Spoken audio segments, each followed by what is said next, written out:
The Stewart's TV and Appliance pregame show starts now on the Lorain County Sports Network, your home for high school sports.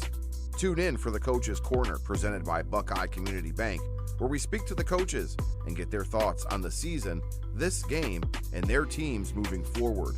Don't forget, immediately following the last play of the game, join us for the post-game scoreboard show presented by I-90 Nissan, featuring live interviews with players and coaches from around Lorain County.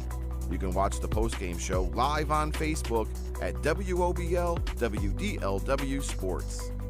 Tonight's games are brought to you by Lang Optical, Stewart's TV and Appliance, Buckeye Community Bank, Mental Health and Addiction Recovery Services of Lorain County, Justin Miller, Esquire, Jamie's Carpet Shop, Lorain County Visitors Bureau, Lorain County Clerk of Courts Tom Orlando, Derek Hammonds of State Farm Insurance, Lorain County Prosecutor J.D. Tomlinson, Vans Auto Repair and Tire Pros, Lorain County Community College, Jadasco Insurance, Steve Lawson of Russell Real Estate Services, Lorain County Recorder Mike Duran, E.H. Roberts Heating and Cooling, Achieve Credit Union, Jeff Allison of Health Markets Insurance, Ernie's Auto Body, Brian Victor of Howard Hanna, I-90 Nissan, Nick Abraham Elyria Ford,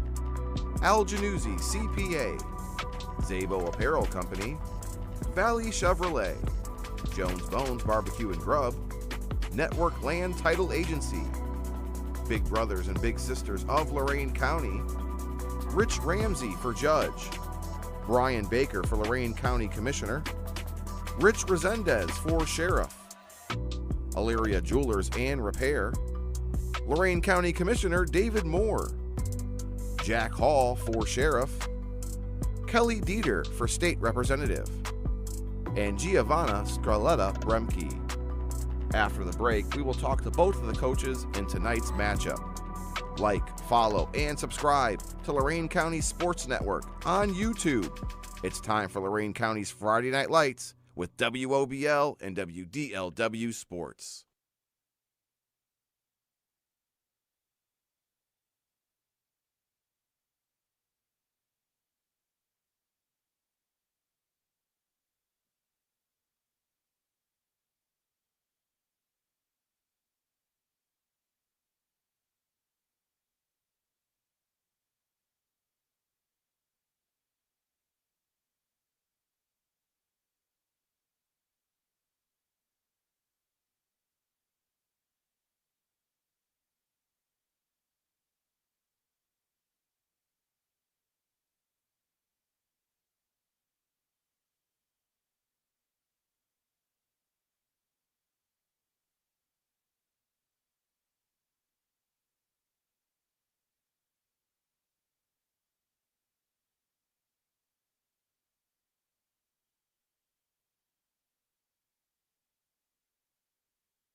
Moving along here in the Buckeye Community Bank Coach's Corner, we're now joined by Amherst head coach Tom Thome. Coach, I know you prefer to look at the present. I've seen some of the interviews you've done, but I'd be remiss if I didn't mention your guys' great step forward you're taking this season, and not only a early hot start, but also sustaining it the way you guys have. What areas do you think has been the biggest amount of development from last season to this season, if whether that's in the off season or just week to week now? I think the offseason had a lot to do with it. The numbers grew. We got significantly stronger across the board. And I think we're just more of a balanced team this year. Offensively, if someone takes away our run, then we're able to kind of open up our pass a little bit more and vice versa. Defensively, we just have 11 kids at a time on the field that just want to get to the ball. And then our special teams have been pretty consistent all year. So I think it's just a more balanced team. Having more student athletes obviously significantly help.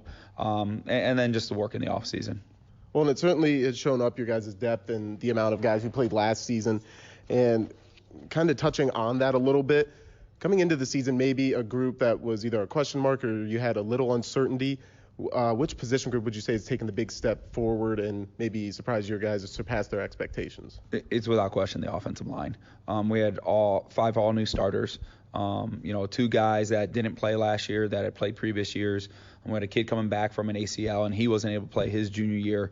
So I would say our offensive line has really exceeded our expectations, but then developing kids behind them as well, so that if, we had an injury or something this year, we had a game plan already. Last year we lost our starting left tackle, and we had to move a tight end there.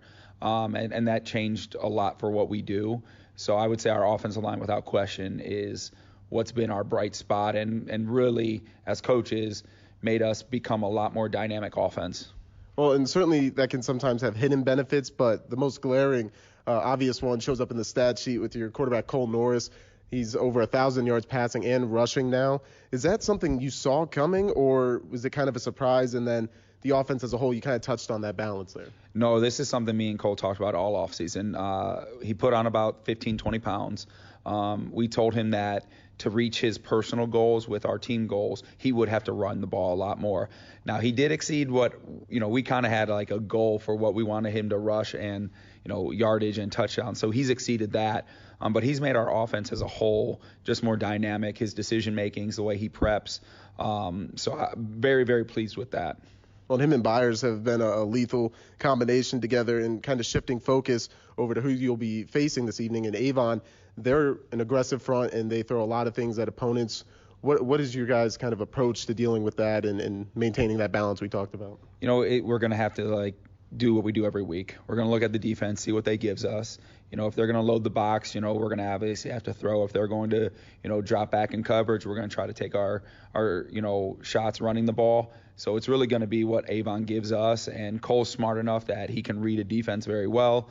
We're a check with me type of offense, so we look at the defensive front, and we know that they're going to be multiple. We know that they're going to show us something, mask something defensively, and give us something else. So Cole still has to make the right decisions and quick. And we talked a lot about your great quarterback. Obviously, they have a pretty good signal caller leading the way for them. Just based off of what you guys have seen in your preparation leading up to the matchup, what are some ways you can affect him and kind of throw the timing off of this offense as a whole? For us defensively, we don't change much. Line up to gaps, get to the ball, be aggressive. We cannot give them home runs. We've got to make Avon earn everything tonight and really make sure that, we take away those big chunk plays that they get really, excited for. We know they can score at any moment. Defensively, we just got to continue to rally the ball. We've had a great week of practice, and our scout team quarterback is pretty good since it's been Cole all week. So they've done a really good job. Well, last time we covered you guys, it was week 4 against Midview. We got a thriller, one of the best games of this Southwestern Conference season, so we're really looking forward to seeing you guys again. Coach, thank you, and best of luck ahead of tonight's matchup. Thank you so much. Amherst head coach Tom Thome giving us some insight before tonight's matchup with the Avon Eagles here in the Buckeye Community Bank Coach's Corner today and tomorrow, your partner for growth. We'll be back here on the Lorain County Sports Network after this break.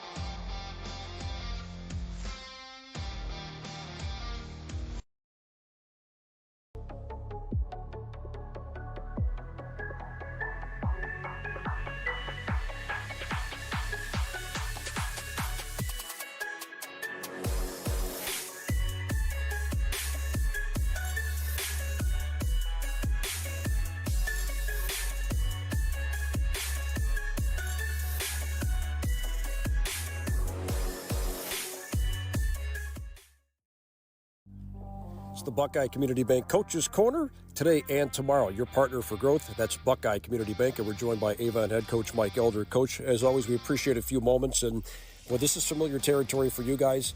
Conference title well within reach with 2 games left to go on the season. Coach, I think that says a lot about the mentality of this team. And I know you threw this out there a few weeks back when you guys started conference play about you wanted the kids to adapt that mentality of being the hunter and not the hunted. What was it that you saw maybe in practice or in a couple of games that stood out to you that, man, they really took to that? Yeah, well, I thought last week going over to Midview, they came ready to play. Our kids were excited before the game in the locker room. They were excited when they ran out on the field. And, they're a mature enough group to understand that Midview's a good football team. Amherst is a good football team. Our rivals are a good football team. We like to believe that we are a really, really good football team. And so if we play to our standard and our level of excellence, these are games we should win. But they also know that if you don't do that and you don't come out with that energy, there's a possibility of you getting upset and losing a game that talent-wise you should not lose. Now, of course, tonight is senior night, and there are a lot of special kids in that group for you. I think it's safe to say they've enjoyed a great deal of success over the last 4 years as parts of this program. And, I think to be said about that group. Coach, in your mind, what makes this group different than some of the others that you've had? Man, we've had some really good senior classes, and generally they're big classes. One of the reasons we're good in Avon is because we graduate 30-plus seniors every year. This class is no exception. But I would tell you what makes this class different is the depth of it. These kids are all talented football players. There's probably 7 of these seniors who will play at a scholarship level next year. So talented group of guys who have bought in. They've worked their butts off. But honestly, there's just some really good football players in that class. And so when you get the maturity level of seniors who can play at that level and they're 18-year-olds playing, you should be good, and we are right now. The playoff picture just continues to take shape as we get closer to the end of the season. Coach, I think, it's easy for us in the media to kind of get locked up in that. I don't know how much you guys focus on that as we get closer to the finish line. Just looking ahead, that's a really, really difficult region right now. I think there's 3 or 4 other undefeated teams in that region. About at what point in the regular season do you allow you guys to kind of take a look at that? Well, I think our kids are looking at it all along, if I'm being honest. Now, that doesn't mean they're not focused on the task at hand. And so we've said straight up that our goal is to win the SWC championship, to beat our rivals, and to win a state championship. So I don't have any problem with guys looking ahead at what's out there. Like, what are the teams? I know who those teams are. I know who we have to beat. But at the same time, you have to, in our league, in the SWC, focus on the opponent in front of you. Because if you don't, you'll lose a game that you're not expected to lose. And that's happened to me in my career here. So we can always point back to those times and reference those games as a reminder to our kids why you don't take anybody lightly in our league. We'll come back around to tonight's opponent, Amherst, because that's a really interesting program that's come a long ways over the last couple of years. But, Coach, to stick with your team for a few moments here, I think every time you win a game, and you win so convincingly, it's easy to hang your hat on things that have gone well, and sometimes you dwell on things that don't go as well. Are there some things that your kids are doing in practice now that maybe not necessarily they didn't do earlier in the year, but maybe you wish you saw more of in practice earlier in the season? Yeah, offensively, it's no secret. We struggled early, and a lot of that had to do with our opponents. We played some really good defenses early on. But I do think it takes a little more time for an offense to gel than it does a defense. And I say that because on offense, 1 or 2 guys makes a mistake and the entire operation shuts down. Whereas on defense, if a guy makes a great play, he can cover up for maybe 3 or 4 guys who aren't doing great things on that play. So, and I'm sure the defensive coach would say the same. If one guy messes up, it could be a touchdown. But it's more evident on offensive side. And so our guys had to understand that, listen, it's got to require a sound focus and excellence from every person to do their job on every play if we're going to be a good offense. And what I love is that we're there. We're playing really good football on the offensive side of the ball. Our defense has always been playing great football, and I think our special teams are good as well. A few moments ago, you mentioned the depth of this senior class. And, a lot of those guys we see under those Friday night lights, some of them we don't. And that just talks about the depth of your program. Coach, who are some of the unsung heroes in that group that really set the example in practice, even if they don't get a lot of snaps on Fridays? Oh, my goodness. There's so many guys that it's hard to mention, but one guy that comes to mind is Colin Fales. He's a captain of our football team. He's our holder, which is a big-time job, and he's really good at it. but he is a guy that practices and saves legs in practice, but doesn't get a lot of reps at wide receiver. And there's so many players just like him.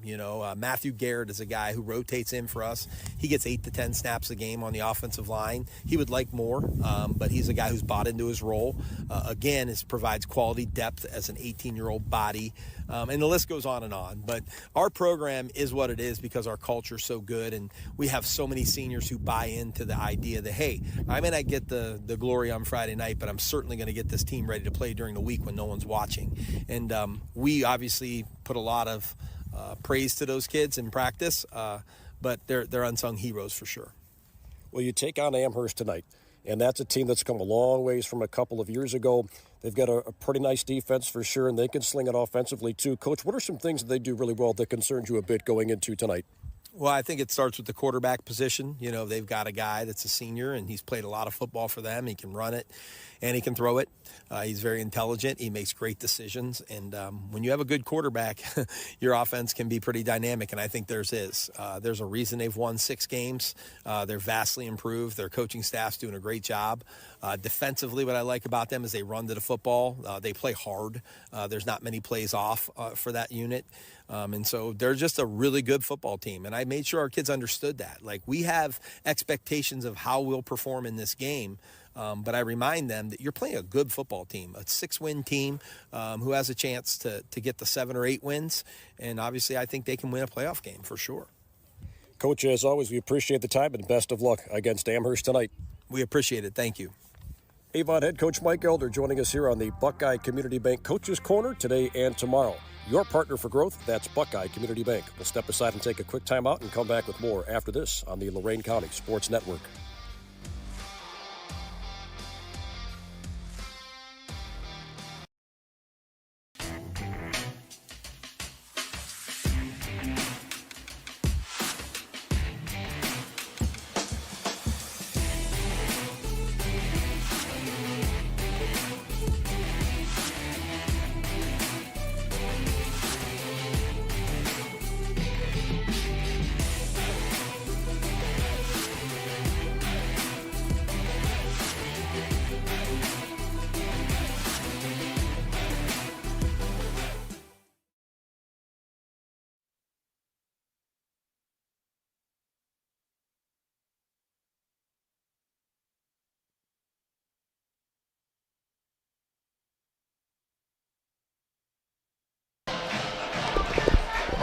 Welcome to Avon, Ohio, and John Guzik jumping in here for Bull, who's a little under the weather tonight, but I think we can put this together because it's kind of like the old guys, old gangs getting back together tonight. Last year we were able to do 10 solid weeks of Friday Night Lights football in indoctrinating the Lorain County Sports Network. And Max Drummond and Ed Vereen next to me tonight, just like we did it all last year. Should be like old hat, like riding a bike, right, Max? That's right. I got a chance to do a game with you guys last year, and then obviously in the basketball season. So, yeah, you're returning to your old stomping grounds here on YouTube. And we got to talk about the guy on the roof because he's an integral part of what happens on this stream here. Bringing you the video is Sam Silvercall. And Sam has not only an interesting perspective tonight because he's up on the roof, but if he turns around at the right time, he might see a comet up in the sky. Tonight, we've got comets all over the football field as Amherst has come over to Avon as we get into week 9 of the 2024 season. We're getting into literally the home stretch. We just had senior night here for Avon High School and a large senior night crowd, as you heard Mike Elder talk about in the coach's interview before the broadcast start here. Not only that, of course, the football team, but band and cheerleaders and everybody else out there for this beautiful Friday night here, and welcome into the Lang Optical broadcast booth. I've always wondered as a broadcaster what it'd be like to do a game with the #1 team in the state. So for me personally, kind of a dream come true. I can't imagine the dream it's come true for the guys wearing the jerseys tonight, right, as Avon has put together a perfect season so far, 8-0 coming in tonight, and there's certainly, as Coach Elder said, you got to have your P's and Q's together, and you got to come every week. And Amherst, this kind of like their Super Bowl, right? And like putting it together and seeing what they can do. So as our Stewart's TV and Appliance pregame show continues, we remind you at Stewart's TV and Appliance, shop smart, shop local, shop Stewart's TV and Appliance in Illyria. And so much to talk about tonight. I want to get right to the keys of the game, Max, because I don't know if there's really a key to the game, but the key to the upset. I mean, there's no question, talked about it many, many times, that Avon is the hunted. Everybody knows, everyone sees the polls, everyone sees the region. Is there a way for Amherst to pull this game off tonight? That's right. Avon certainly comes in with a target on their back each week. I mean, they've won 25 straight here in this building at home. They've won 18 of their last conference games. I mean, it is an unreal streak going on. And for Amherst, we talked a little bit with Thome down on the field. Obviously, our listeners, our viewers heard a little bit in the coach's corner. They've got to be able to limit the chunk plays, the shock plays that Avon is so accustomed to with that very talented receiving core and obviously senior Nolan Good at quarterback. So they got to be able to limit those. And look, you're not going to be able to stop them every series, every possession. They know that. But if you can eliminate a few of those every couple of drives and keep your offense on the field for longer periods of time, it can go a long way in almost shortening this game, if you will. Yeah, I don't think you can come in and say we're going to have a shutout when you're going against a team that's averaging over 38 points a game so far. That's the Avon offense, and then that you take into the fact that they kind of got a little slow start in their point production, at least. You know, one of the things about Avon is they went for the gauntlet, right? The first 3 games of the season, they were like, we're going to play a hard schedule, and we hope it pays off in the end. Kind of the exact opposite of what Ohio State did this year, right? And whether that affected how Ohio State did last Saturday, I don't know. But this Avon team is battle-tested. We had them a couple weeks ago on WDLW against North Ridgeville, and I don't know that there were many teams in the state that were going to beat them that night. But you talk about their receiving core, and, of course, led by Matt Maxey. What really just stands out to me with Matt is how little he's played. You know, he doesn't play the whole game almost every week, and yet his stats are still staggering. So we have a lot of things to talk about, and our keys of the game are brought to you by Mahars, the mental health and recovery services of Lorain County. Be there for someone struggling with mental illness. And we, of course, have all the pregame things going on the field. Talked about the senior night. We certainly had the officials out there tossing things up, and our referee tonight will be Matt Mooring. This crew, mainly out of the Cleveland area, but of course assigned by the Southwestern Conference. And the 6-man crew out there, these guys are well tested and ready to go for a big game tonight. And our official referee crew is brought to you by Justin Miller Esquire, serving your legal needs. And we're going to get to the team captains and tell you how this game's going to start and who's going to be starting. But one of the great traditions of the Southwestern Conference is you see the bands come together and they will play our national anthem in unison, which is just a great spirit of teamwork, but and sportsmanship, but also a great tribute to this wonderful country that we live in. And our national anthem is brought to you by Lorain County Prosecutor J.D. Tomlinson, who says, "Stay safe, Lorain County." Of course, our opening kickoff, and like I said, our starting lineups coming up in just a few, as well as the Comets come onto the field wearing their white shirts, pants, and helmets, and now our national anthem.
Well done as always. I talk about the great job by the bands putting the national anthem together. What a great job by the Avon press box crew singing and getting it going there. All right, we're getting it going here as we get closer to the kickoff. We want to talk about what happened before the game as we get our referees out there. We told you about that crew, and the team captains came out and met the referees for the coin toss, and our team captains are brought to you each and every week by Jamie's Carpet Shop. Jamie's Carpet Shop, shopping made simple. Out there for the host Avon Eagles was, of course, their quarterback we'll talk about, Nolan Good, all seniors, Tyler Kaufman, as well as Jack Rickovic and Connor Bingham doing the coin toss for Avon. Meanwhile, Amherst was sending out there, again, familiar names you'll hear all night, J.R. Byers, Brady Engel, Jeff Reichert, and Cole Norris. And that coin toss is brought to you on our broadcast each week by the Lorraine County Visitors Bureau, celebrating 200 years together. And Max, how are we starting things off here tonight? Well, we won't get to see that Avon offense first, but many of those names you listed there for the Amherst Comets, as Avon deferred, and Amherst will be heading north, which will be right to left here on your camera to open the game at least. And before we talk about opening the game and who our starting lineups are, let's check in on who's not going to be available tonight and a couple of guys who might be a little banged up but out there on our injury update report brought to you by Derek Hammonds of State Farm Insurance. Like a good neighbor, State Farm is there. We'll start with the hosting Eagles tonight on their senior night. They're going to be without, looks like, Nick Colburn, a senior linebacker, as well as Sean Burke, we saw late there out during the senior night festivities, number 10, and Luke Rittenhouse as well, one of the defensive linemen up front for Avon. And then looking over at Amherst, still waiting on Eli Solak to come back, a very huge impact player at tight end. He hurt his collarbone earlier in the season. No sling on, but just still not 100% yet for this matchup.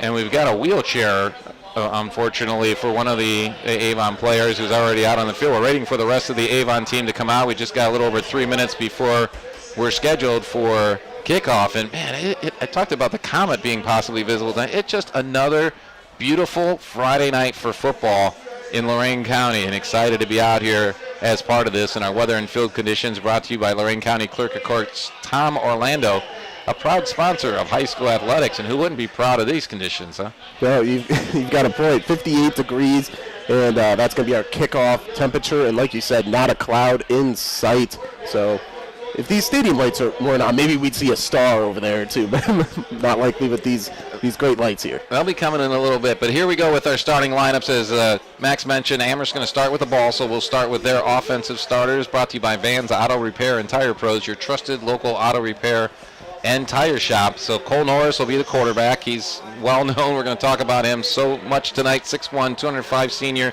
You heard in the coach's corner, over 1,000 yards, both rushing and passing, and that's a big thing for Amherst, his attack. Up front, in the middle, Hunter Thornsbury anchoring the offensive line. On either side of him is Hunter Farlow and Jacob Bowden. And then on the tackles, Javion Bush on one side and Cole Mayer on the other side. And it's a good mixture of juniors and seniors. Juniors on the right side, seniors on the left side. Skill players behind them.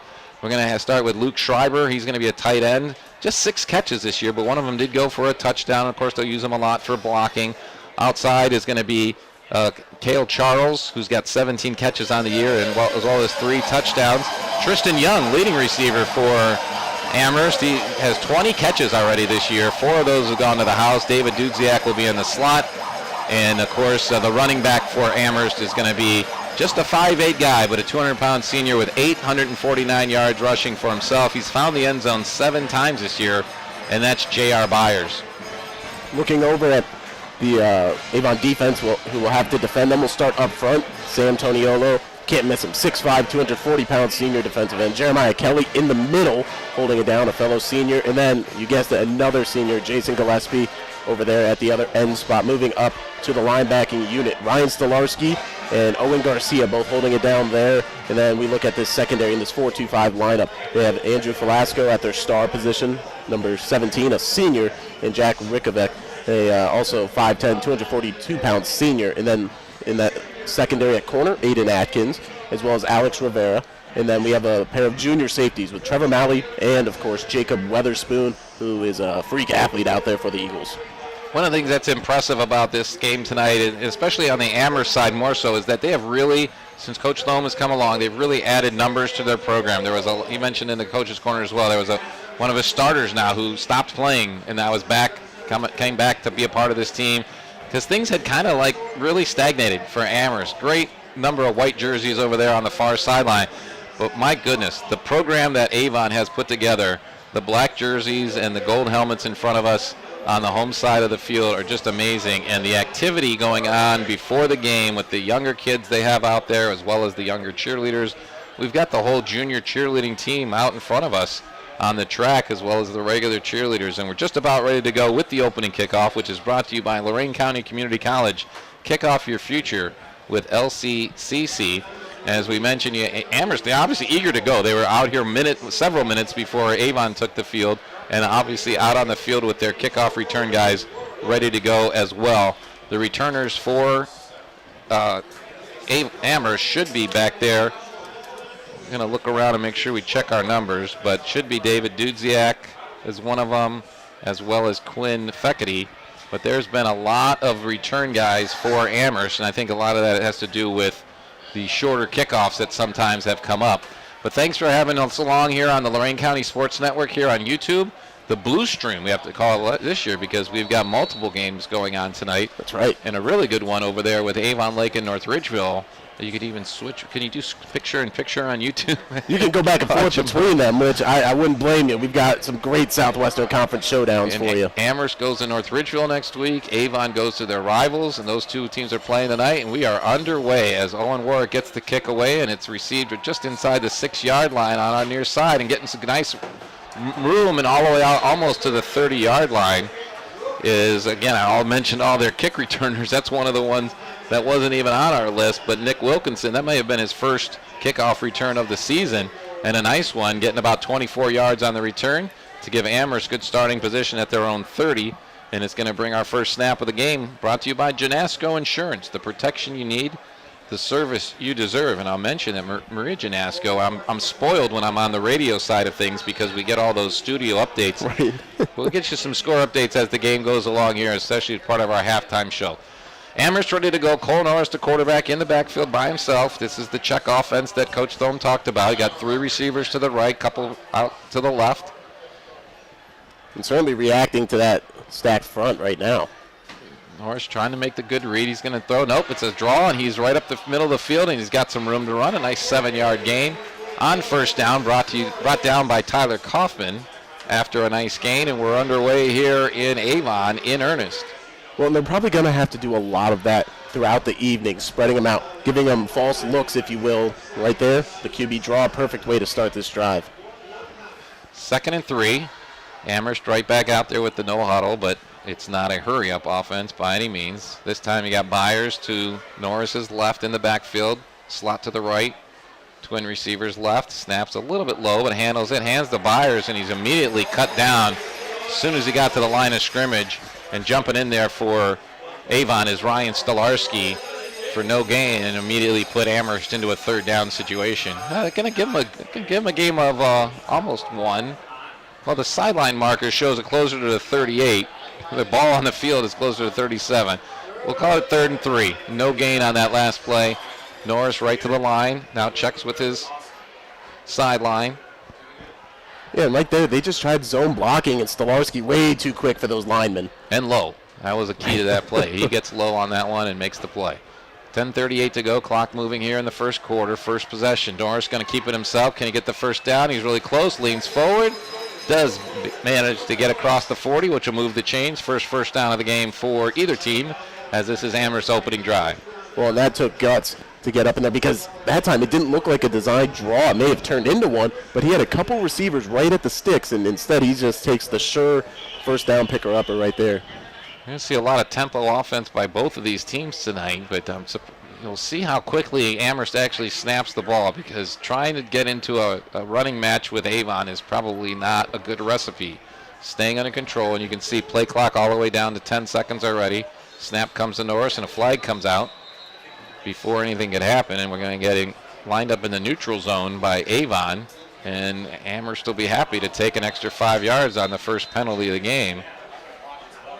We see the flag flying around. I think is that a second flag, or was that I think it was one of the players. It may be a second. I guess we'll see if they give us 2 calls or one. We're trying. That one came out way after the official had indicated offside, and then a flag came flying, and I wasn't sure if it came from the official or if it was one of the players trying to throw back. Yeah, they're going to call unsportsmanlike against Amherst, because what happened was the player picked up the flag and threw it. I'm not sure if he was trying to be nice and throw it back to the official, but they're gonna mark off. They should mark off the 5 yards for the first penalty, and then before we even get a snap, they're gonna mark 15 back on the unsportsmanlike. So that flag was picked up by a white jersey and thrown. Whether he threw it up in the, I mean, it wouldn't have been out of frustration because the penalty was on the other team. So that's a huge penalty.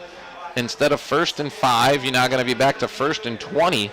I don't know that I've seen that before, 2 consecutive penalties like that without a snap. Well, and I did see the official. He was speaking with Hunter Thornsberry, the junior center, 75 there. So I don't know if there maybe was words or, like you said, something with the flag there. But either way, he was speaking with him. Well, it was definitely for throwing the flag, because I thought the flag went clearly up in the air. So I thought for a minute a second flag had been thrown, but it came from, there was nothing but white jerseys where it came from. So Norris checking his wrist to see what play Thome is signaling in. 1st and 20, 9:40 clock moving. Looks right, got a quick shot out to the right side. The ball's dropped, though. That's one of the things that's a tough lesson to learn as a receiver, right? You want to catch the ball, you got to anticipate the hit. But when you don't catch the ball and still get the hit, Andrew Velasco for Avon says, I'll knock that one down. So 2nd and 20 all of a sudden. That's a big change of momentum here. Went from, like I said, could have been 1st and 5, and all of a sudden you're 2nd and 20. Certainly. Schreiber, you mentioned the only 6 catches as he's been filling in for Solak here in the better part of this season, and right there, that one just goes through his hands. Again, Norris quickly back to the line. We're already down to 10 seconds on the play clock. They're not rushing by any means. Trip to the right, 2 receivers left, empty backfield. Norris takes the snap, drops back, immediately gets blitzed and trying to run out of the pressure, and he gets some space off to the right side. He's got a receiver open at the 46. Nice catch. Great job of avoiding pressure by Norris. And it's going to be caught out there on the right side. That was Tristan Young, and of course not a surprise there because he's their leading receiver, and a gain of 16 brings up 3rd and 4. Well, that's the type of difference maker that Cole Norris is. The stats obviously say it, but right there, escaping the pocket, getting around Lance Dawson, the defensive end who was in his face, and delivers a perfect strike. And now what looked like a nightmare scenario on 2nd down, they're 3rd and manageable here. Well, it really looked like a nightmare when the pressure came and the blitz came straight up the middle, but Norris is obviously unfazed by that and makes a great play. And now we got another flag from the side judge in front of Avon's bench saying you're lined up off sides. And that's going to be very close to a 1st down. It would have been a gain of 15, actually. I think I said 16 on that pass play. Gain of 15, it was 3rd and 5. So it's either going to be right at the stick or just barely shy of it. And they're going to say, yep, move the sticks. 1st down, Amherst. This one by penalty. Well, you know, Coach Elder not happy about that. No coach would be. That's the 2nd time this drive, and this the 1st time it really came back to bite him now. In the first time, I would say I wasn't necessarily looking for it. This one right here, it was clear in front of us. That line was right in front of us, and Avon might want to talk about it. I hope they're going to make a switch here. Jeremiah Kelly coming in to help with the line. Got a whole mass of guys coming in for Avon right now on their defense as the officials have a little discussion there. It's almost like a hockey shift change there for Avon's defense, which is not something you see a whole lot from Avon. And I didn't see Amherst substitute, so I don't know how if the official stoppage obviously gave him a chance, but normally when you don't see the offense sub, defense isn't allowed to make a mass one like that. Well, that's part of the Temple offense. You can in high school you can make the substitution. They're not going to hold it up like you see at the higher levels, but the bottom line you snap the ball and you get the penalty. Right. So 1st and 10, Amherst to get the penalty get the 1st down by the penalty. And they are actually into Avon territory for the first time today, right at the 49 of the Eagles. Play clock down to 7. Motion coming in front of Norris. And Byers going behind him, and Norris going the other way. Gets hit pretty quickly, but manages to get a yard or 2 before he gets pushed back. And now another flag comes in, this time from the far side. And we'll have to wait and see what this one is. Side judges came in, and it could be a personal foul. It looks like they grabbed a face mat. Avon, another penalty, and it's going to be another big one that's going to lead to a 1st down. So 1-yard run for Amherst puts it to the 48, and then yet another penalty on Amherst is going to move the ball, should move the ball all the way down to the 33-yard line of the Eagles, as that's a 15-yarder. And this has been a sloppy first drive for that Avon defense, not only with the penalties, but giving up some contain as well. And And right now, Amherst, they're kind of taking the air out of this stadium, playing right into their hands now. Exactly the start Amherst wanted, and of course it was Avon who won the toss, and Amherst taking the ball and getting something out of this because they've already taken almost 4 minutes off the clock and marching into Avon territory. Of course, Avon defense is well known for little bend but do not break action too. So Norris down to 3 on the play clock, trying to get the snap off, and does. Looks right, quick throw on a slant and hit right away, but the ball is caught. And it's going to be a nice gain on first down for Amherst, taking it down to about the 26. Yeah, great job by Byers to not only get that in, but then brace for impact as Trevor Malley, one of the safeties, came flying up to hit him. Great catch, puts it at the 32. 2nd and 3 now, long 3 for Amherst. They've been consistently moving the ball. The only time they really had any trouble was their own penalty. Other than that, kind of like slow and steady, trying to win the race here to start the game at least. 7:17 to go first quarter. Norris takes the snaps, draw again up the middle. Nobody there for Avon's defense. You got to be aware of that with Norris, and he takes advantage.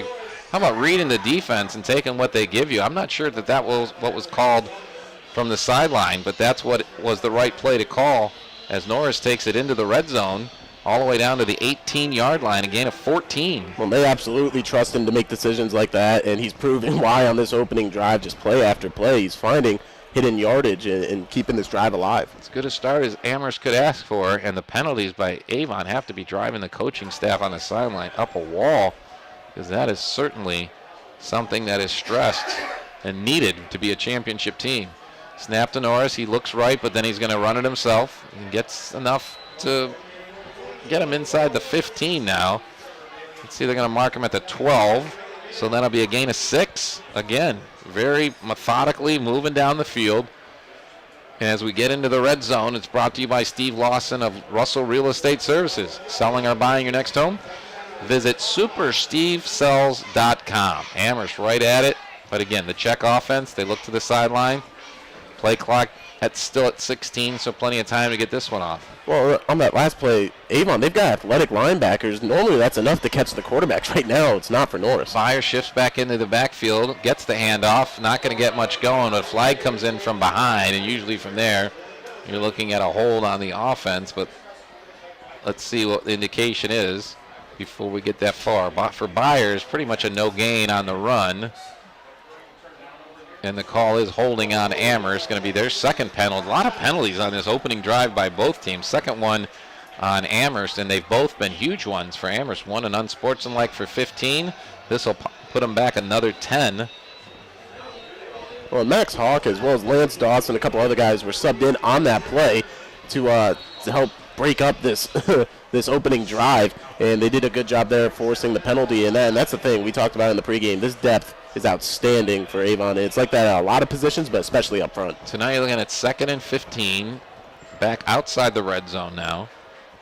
From the 22, Norris hands off. Byers going over, trying to make it around the right side, but he's just in mass. Black jerseys from Avon say, well, none of that, and maybe even lost a yard. Yep, we're going to mark it back 1, put it back at the 23-yard line.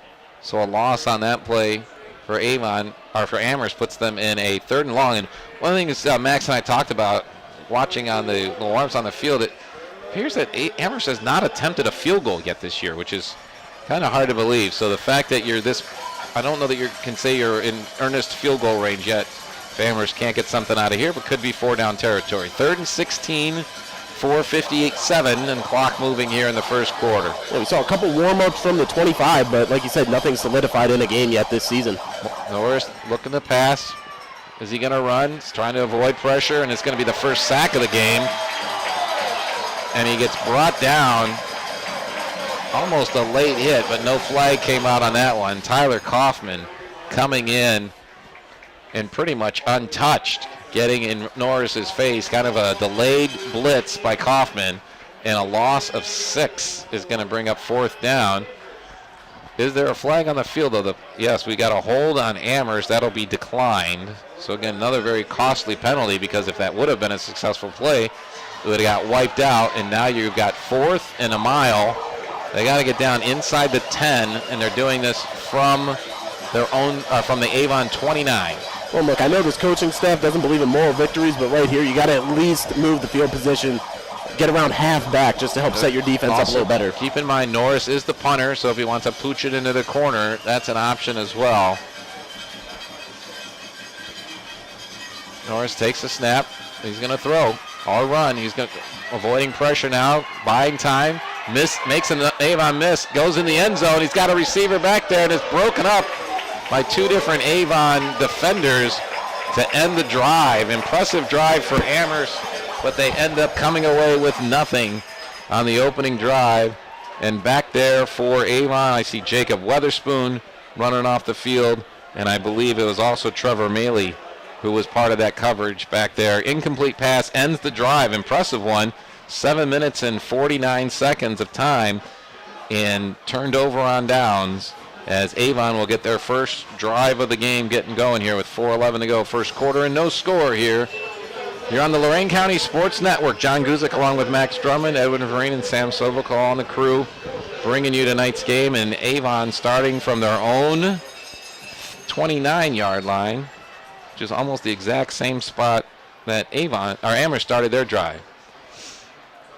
Kepner in motion. Quick pass out on the right to Maxey. He's got it. Gutting through some traffic and getting the first down yardage all the way out to the 40-yard line. And get a little tangled up there at the end is a couple of guys battling down. Connor Bingham, the center for Avon, got tied up with Mason Morales. It is a first down for Avon and the first catch of the game for Maxey. Good in the shotgun. Another quick pass left side to Maxey. Working upfield again. Almost the exact same result. Actually, we'll give him 11 on this one. And another first down as Avon actually give him 12 because he gets into Amherst territory. And just like that, 2 plays from one of the top quarterbacks to maybe what is the top receiver in Lorain County gets Avon started and into Amherst territory.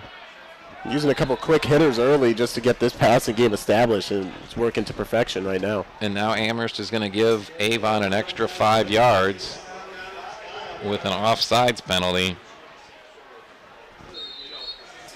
Third accepted penalty on Amherst already, and we've got 4 accepted penalties on Avon, and we're not even 10 minutes into this game. 1st and 5, this time good. Reads and keeps it himself, goes around the right side, cuts back inside at the hash mark, still on his feet to the 30, down to the 25. And a big pickup for Nolan Good on his first carry of the game. We talked about the running of Cole Norris for Amherst. Nolan is certainly not going to go as often, but he's certainly as capable, and one of the things he's really added to his game this year. Taking it down to the 25, that's a gain of 19. Well, in replacing the Golden Helmet winner from last season, heading into this year, we're wondering how much of that component would be a part of his game. Hasn't needed it as much this season, but it's certainly there in the arsenal when he wants it. 1st and 10. Says 4th down, but it's 1st and 10 on the sideline marker to get it straight. Nolan Good to pass, gets some pressure, but gets around it because of a block by Tyler Kaufman. He's got a guy wide open, but missed him just off the edge of the hand. Not really an easy pass to catch. The pass was, I think when he avoided that pressure and saw wide open, he might have got a little ahead of himself. Rolling left, incomplete, brings up 2nd down. Yeah, it's a great job by Kaufman picking that up, allowing Good to extend the play. And then, like you said, Grant Barr, who is the 3rd leading receiver on this offense, just out of his reach, but don't want to give him or any of those guys too many more chances like that. There was nobody around him. 2nd and 10, Avon from their 25 of Amherst. Looks the hand off to Kaufman, who not only stays on his feet, but then carries his defender all the way into red zone territory. Looked like it was going to give you a gain of 2 or 3, and he's going to end up picking up 8 all the way down to the 17. And for the first time today, Avon is down into the red zone, which, of course, brought to you by Steve Lawson of Russell Real Estate Services. And interestingly enough, they've gotten there a lot quicker, and we talked about they are more than comfortable playing in a track meet style of game, and it looks like they're trying to set that up at the moment. Twin receivers, both left and right. Single running back behind Good. He's going to pass left. He's got a guy open, cutting in from that far side. Pass is complete. 1st down territory inside the 10-yard line.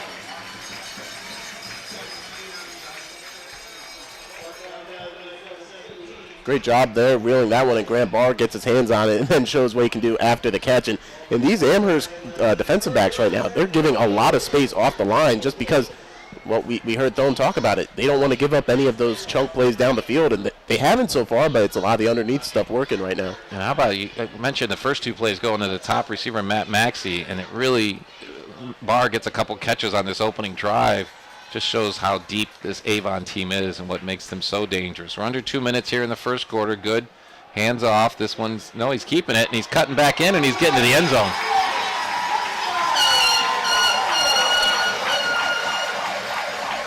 Good read by Nolan Good. Coming off the fake handoff, takes it over to the right tackle, and weaves his way to the goal line and in, standing for the first score of the game with 1:47 to go here in the first quarter. The Eagles take an early 6-0 lead. And another big thing about the Avon team is their kicking game has been so solid now for years and years and years. This year anchored by Owen Warwick. The left footer up there, kick is up, and it is good. And we've got a 7-0 lead by the Avon Eagles, and Amherst will come back with the ball if you come back with us here on the Lorain County Sports Network.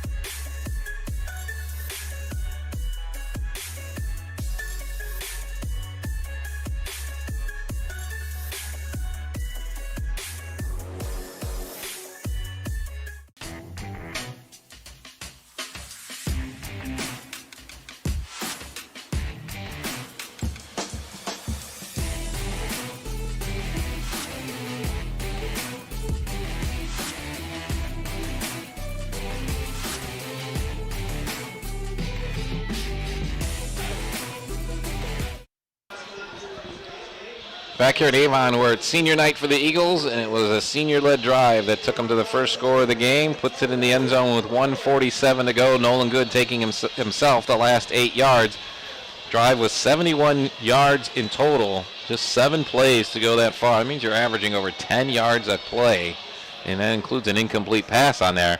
Total time, 2:24 off the clock, so still time to go here in the first quarter as Avon kicks off and coming to the near side. Again, about the 6-yard line, and looking for a return, and then wrapped up just past the 20. Looks like it's going to be Charles trying to get what he can there. Yeah, Charles on the return gets himself about 18 yards on the return, and brought down. One of the guys getting in there was Nick Colburn, wrapping him up, putting him down there put it just outside the 20. We'll call it the 21 to start this drive for Amherst, their second possession of the game.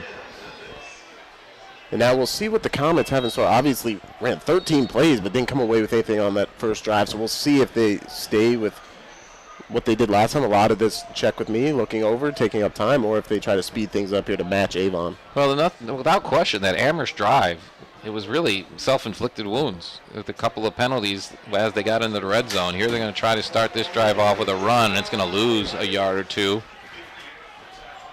And the Avon defense, one of the things, that's Byers on the run for Avon, but one of the things we've seen really throughout the years with this team, but especially this year, is they will give up. They tend to give up a decent amount of yards and even a score on the opening drive. Then they make adjustments and can shut down a game the rest of the way sometimes, as this defense, we talked about the defenses they ran into the beginning of the year, but the defense that they put out there is second to none in this county for sure. Norris going to take it immediately himself. No draw on that one. Gets himself about 5 yards. Put it out to the 25. And right there, just trying to go back to that draw play that was really successful at the opening part of the game. And I think that just plays into their hand even more. They're undersized compared to Avon up front. They're in the long six. Norris going to keep it himself. He's got some running room. Runs into his own guy, but he's already past first down yardage. And running into his own guy because that was his lineman downfield blocking for him. And Amherst immediately to the line at the 37 with a 1st and 10 and a quick snap, but Norris drops it. And now gets dropped himself back at the 31.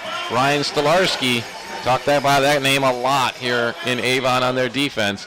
And he came in and made that play, took advantage of a bad snap. And that's one of the things you talked about, Max, was whether they would try to go to an actual hurry-up offense. And when they did, they fumbled away the snap.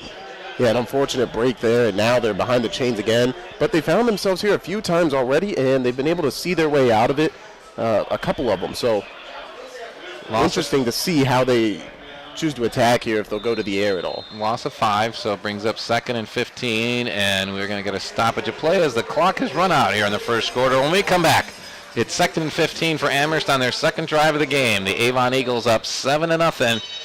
We'll be right back here on the Lorain County Sports Network.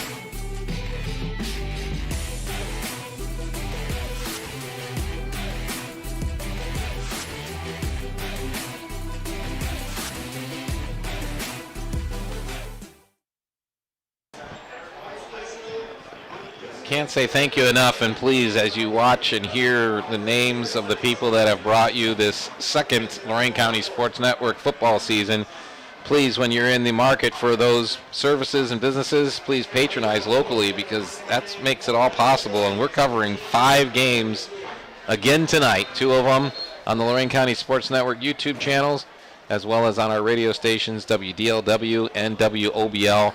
And our friend Richard Flowers, in partnership with him, and the Lorain County Friday Night Lights group on Facebook with the 5th game. So we're all over Lorain County, as we are each and every Friday night. Happy to have you with us here in Avon for the Southwestern Conference matchup from the Amherst Comets coming back out to start this. Now we got the ball at the wrong spot. Now if they would have just looked at my chart, I could have told them you need to be at the 32 officials, but they were putting them at the 22. Well, it looked like the chain gang had everything sorted, so they just had to adjust that on the field. He got it straight, but it is 2nd and long here for Amherst after a Stolarski sack on the previous play. Now Coach Thome's coming out to talk to Matt Mooring, the referee, about a topic of which we are not privy to. Well, I noticed at the end of the first quarter, they were discussing something. I don't know if on that fumbled snap something happened before the play started, but yeah, it's carried over now into the start of the second. Now it looks like we're finally ready to go with quarter number 2 here in Avon, with the Eagles up 7-0. Norris looking to throw, getting pressure, and getting dropped back at the 24, 23-yard line.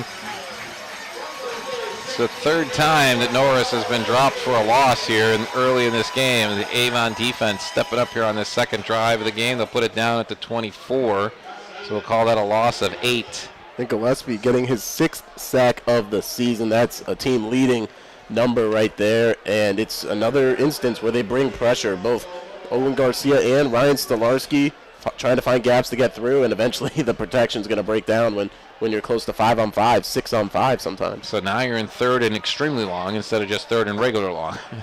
Norris in the shotgun, looks to throw. He's got a little bit of time this time. He's got a receiver open, and not enough for the first down, but a nice catch and run puts it out past the 40 to about the 43. They need to get to the 47 for a first down. They're actually going to put it at the 44, so that's going to be a big play of 20 for Amherst, and they're going to go maybe going for it on 4th down. Again, you have to mention that Norris is the punter, so we have to be aware of that.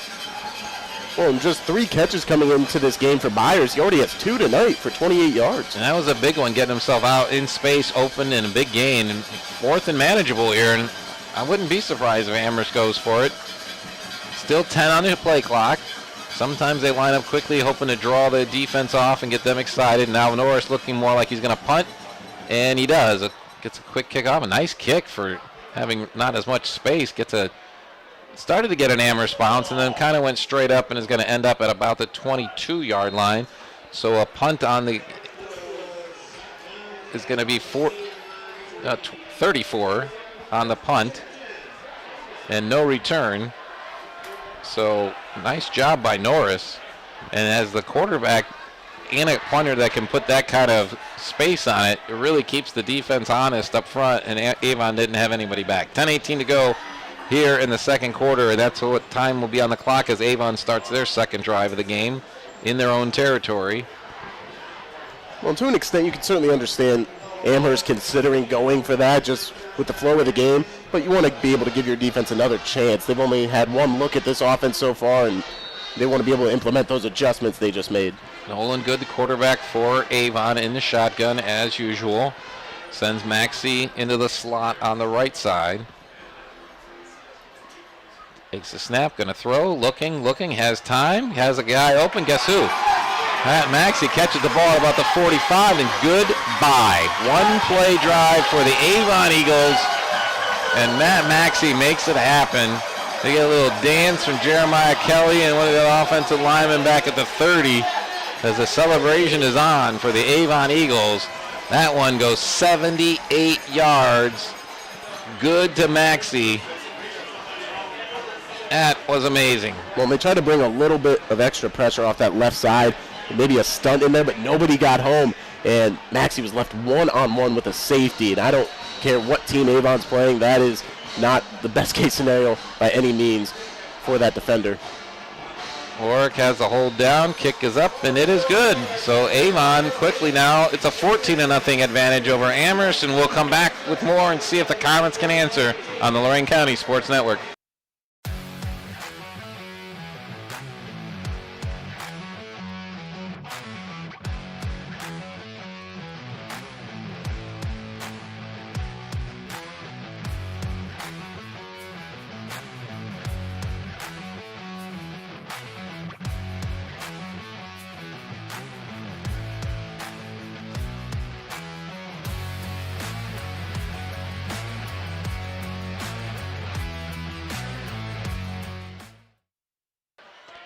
Back here in Avon, I'm John Guzik along with Max Drummond, and Amherst has had the ball twice, and really, watching the game, effective drives. Get all the way down to the Avon 12 on the opening drive, take a lot of time off the clock, but then they had some penalties, and that drive self-destructed.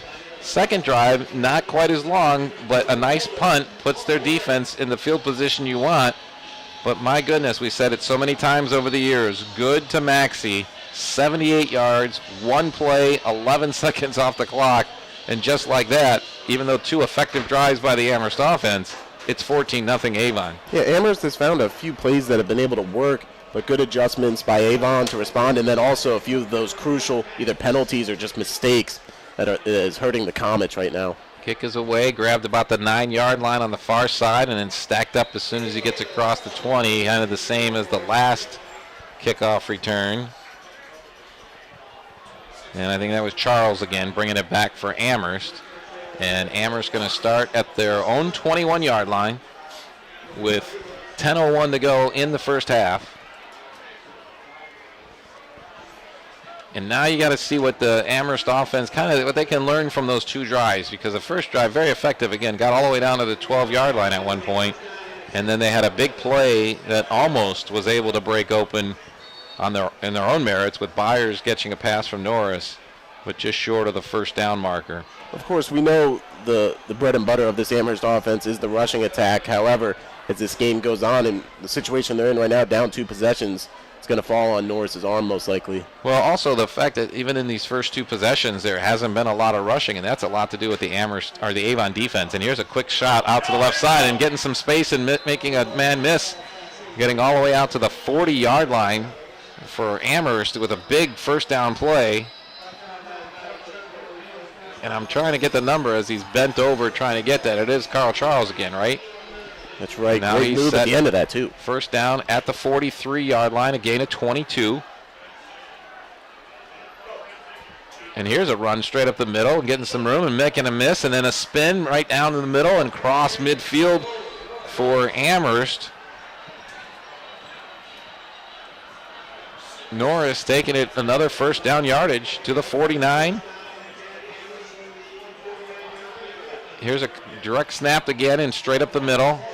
Sideline markers hadn't even moved yet. Now Amherst definitely going to that quick no huddle. Give him a gain of 2. When we saw Nolan Good put on some moves a couple drives ago, and now Norris showing he can show off that spin move. Now again, same plays. Look and throw. Now he's going to go around the left side and does have some room and makes the corner and then goes out of bounds. Another Amherst first down. See, they're going to mark him right at the 35-yard line, so that's going to be a gain of 12. Well, even despite all the sacks and the fumbled snap drive ago, 13 carries for 52 yards at the moment for Norris, so he's finding a way to get some of these yards back. And that's how they're adapting to this Avon off defense, because Byers has 849 yards rushing on his own in the first 7 games, so you can easily do the math on that one and figure out he's averaging over 100 yards a game. Sorry, the first 8 games. And yet they're not even having a running back in the backfield against this Avon defense. From the 35, 1st and 10. Norris going to throw. That one's a little short. Had a guy running in the slot, and that was Luke Schreiber coming out of his tight end position, but ball hit the ground a little bit before him, and now 9:20 to go. The clock stops on the incomplete pass, brings up 2nd and 10. I certainly love the concept there, as he did have David Dudziak sitting in the screen look, so he pump faked to him and then tried to get that look over the middle. Just a lot of tight windows out there against that secondary. That's not a pass that Norris will miss very often, and I'm sure he'd love to have that back. So we'll see what the play call comes. Got 3 receivers right, 2 to the left. Norris by himself in the backfield. Again, relying on those 5 guys up front to give him protection, and that time he tried to just keep it himself, but he got hoodwinked there right away. I believe that was Jeremiah Kelly coming across the line and bringing Norris down for another loss. That'll be a drop of 2. Yeah, and in the middle of that defensive line is easily where the Comets are most outmatched. They rely a lot on athletic guys up there to be able to get out in space and help Norris out and use some leverage right there in a power block situation against whether it's Kelly, whether it's Hawk, or Gillespie. It's going to be tough sledding most of the night. So now 3rd, and they're behind the chains on this 3rd down with 8:44 to go in the first half. This could be definitely 4-down territory for the Comets, especially down 2 scores. Norris with the snap, looking, has time this time, throws over the middle, hits an Avon defender, and then jiving for the intended interception, but not coming up with it. Wow, and I believe that's going to be where the defensive lineman dropped. Getting all the way back in coverage on that one, and we got to go even deeper into the thing. I believe that this is the hard part with Avon, is their roster so deep.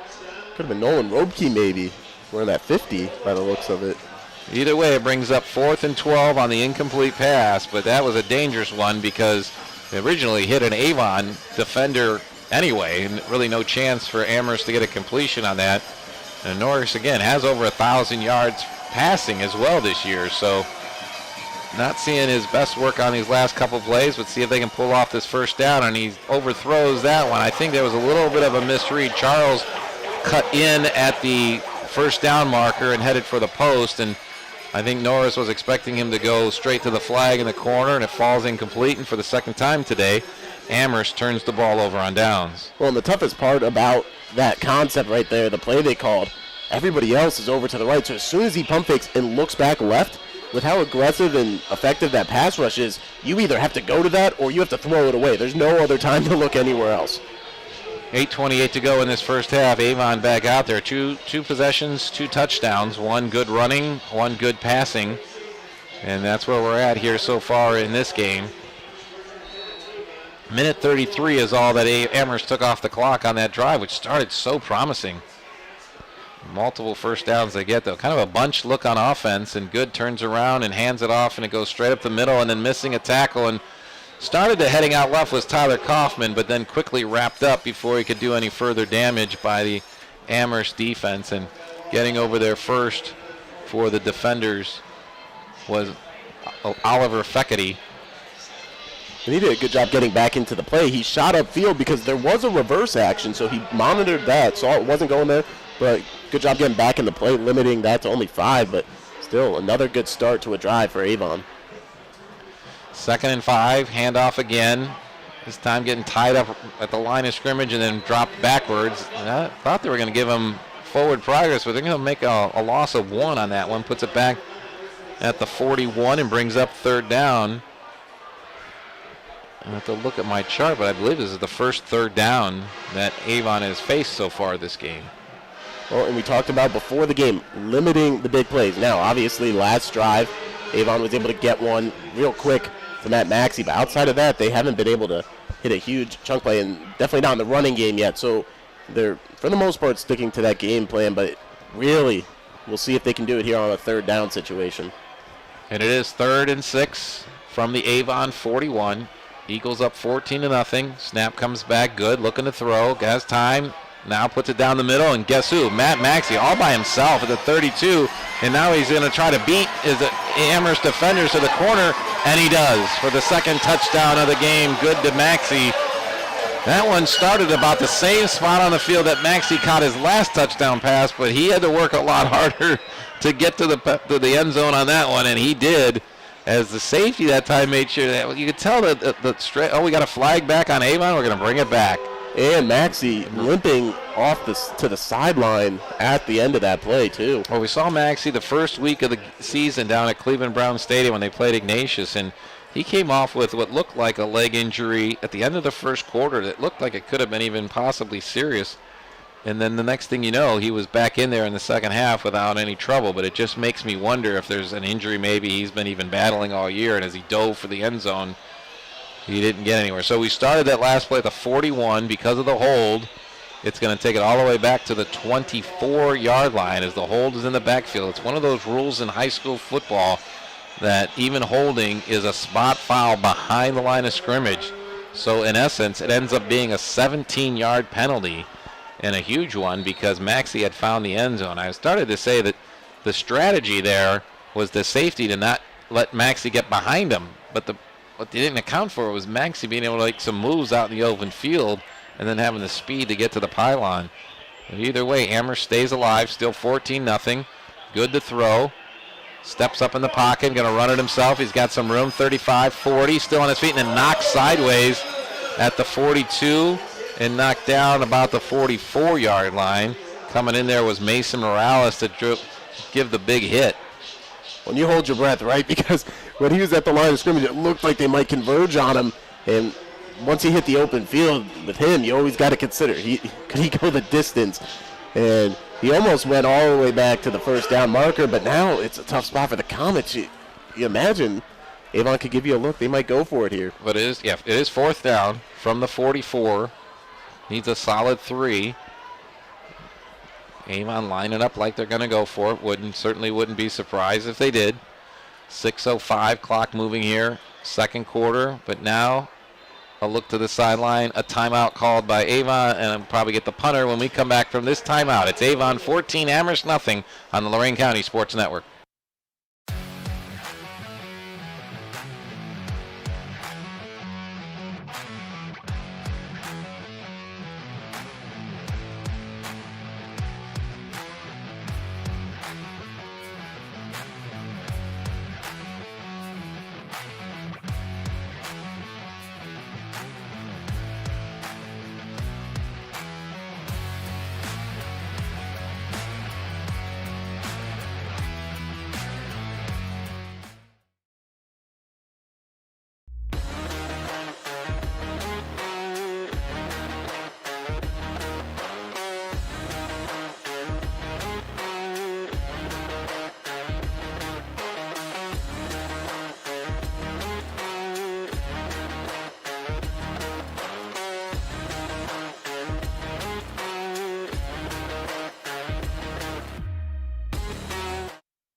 Back here in Avon, Eagles take a timeout here with 6:01 to go before halftime and a 14-0 lead, deciding whether they're going for it on fourth down, and they bring the offense back out. That's Nolan Good at quarterback, a very deep running back behind them, almost 9 yards off the line of scrimmage, and he fakes to Kaufman and dishes it out on the left side and getting that first down yardage for the Eagles.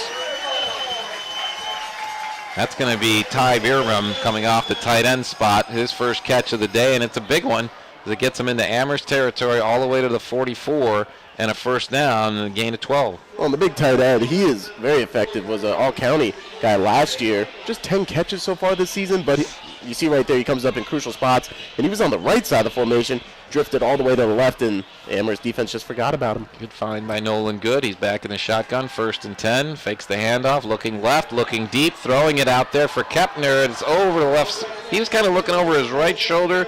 Nolan was looking to get it over his left shoulder, and by the time he turned around, it kind of lost a step, falls incomplete. And Kepner really now going to be the number one receiver target out there most likely because we have not seen Matt Maxey back. since he went to the corner pylon. Now I do see him out there. Okay, Matt Maxey is back on the field. He's actually in the backfield right now. Next to Good on the left. And it's 2nd and 10 with 5:33 to go here in halftime. So good news for the Eagles. Maxey goes in motion out of the backfield. Handoff goes left side and getting some space from his offensive line into the secondary that's going to be Zaire, isn't that? No, Keontae Smith. Keontae getting his first rush of the game, and it's a nice one. Brings up 3rd down, but give him 7. It has to be such a shock to the system for these Avon fans. Now they're running back by committee group, and we've seen that throughout the season here. Good, claps his hand, gets a little motion on the right side of the Amherst line, but not into the neutral zone. Trying to get that automatic first down on 3rd and 3. We're just under 5 minutes to go before the half. Quick out to the right. He's got Maxey. He's got the catch. He's got the first down. And then he's brought down right at first down yardage. Oh, wait, and yeah, we do get the signal from the official. So it's going to be a gain of 3 because that's what they needed, and that's all they got. Nice tackle out there on the outside that time by the Comets defense. But still moving the chains for Avon. Clock still is going to be still moving here as we head to halftime. Under 5 minutes to go. Avon's drive started this time on their own 37. Now out to the 34 of Amherst. Good quick shot on the left side and then through the hands, and that is not something you're going to see happen very often. Incomplete pass brings up 2nd down. Well, obviously they have a lot of great weapons, but not only do the stats show that Maxey is the top one, right when he's back in, no break for him. The first play, he's a decoy to set up a nice run play, and then the next 2, they throw it right to him. So clearly he is the X factor out there for the Eagles. You talked in the coach's corner, you can't get too far ahead of yourself, but man, I'm already thinking weeks 13, 14 for Avon and getting a chance to cover them at another deep run of the playoffs, we hope, for many Lorain County teams. But Avon's been the one that's been taking the farthest consistently the last few years. End around on the handoff and motion, coming around, breaking a tackle, but not really making any progress there. That was Barr getting the carry. And let's see where they're going to mark him down. He may have lost a yard on that one. Yep, they're going to move that marker back. Going to be a loss of 1 and bring up, for the first time, 3rd and behind the chains for Avon. And that time it was Ashton Draga, one of the corners, setting the edge there. Obviously some interior pressure, forcing Barr to try to bounce it out even further, but it was really the senior corner there for the Comets that shut that play down. 3rd and 11. Avon, of course, with their tempo offense, back to the line. 10 seconds already on the play clock. Good to throw, looking left. He's got a guy open on the hook back, and the pass is caught for first down yardage by Cole Kepner. And they're going to mark him down at about the 22-yard line, a gain of 12. Right now we're seeing Amherst defensively implement a lot of man-to-man. They're leaving them on islands, and it's not paying off yet. They've been able to avoid the big strikes other than 1 or 2. Obviously 1 called back, but we'll see how much longer they choose to go with this style of defense. They move it to the 21. It was textbook. They needed 11, ran a 12-yard pattern. And now we got whistles and an extra shove and a shoulder there, with no extra flag. And they got offsides called against the Amherst Comets, and Avon will move the ball up another 5 yards. Puts it into the red zone for the Eagles. Again, 3:38 to go before the half. 14-0. Avon up on 2 drives and 2 touchdowns. This is their 3rd possession of the game. And they have been effective and in control. The Amherst offense has had some nice moments and needs to find a way to break through that stingy Eagle defense if they can. Here's Good, quick out to the left, and he's got Kepner who's trying to get to the end zone, and he's going to be just shy. Should be 1st and goal, as that was a 1st and 5 to begin with, and takes him inside the 5, and they're going to mark him. I don't know if he's at the 1 or the 2 yet, waiting for the official to come out. They're going to put him down at the 1-yard line. So another gain of 15 for Avon, knocking on the doorstep with 3:19 to go here, trying to put it in the end zone again. Good, keeps it, pump fakes, jumps over a lineman, and jumps into the end zone for his 2nd rushing touchdown of the game. 20-0 Avon.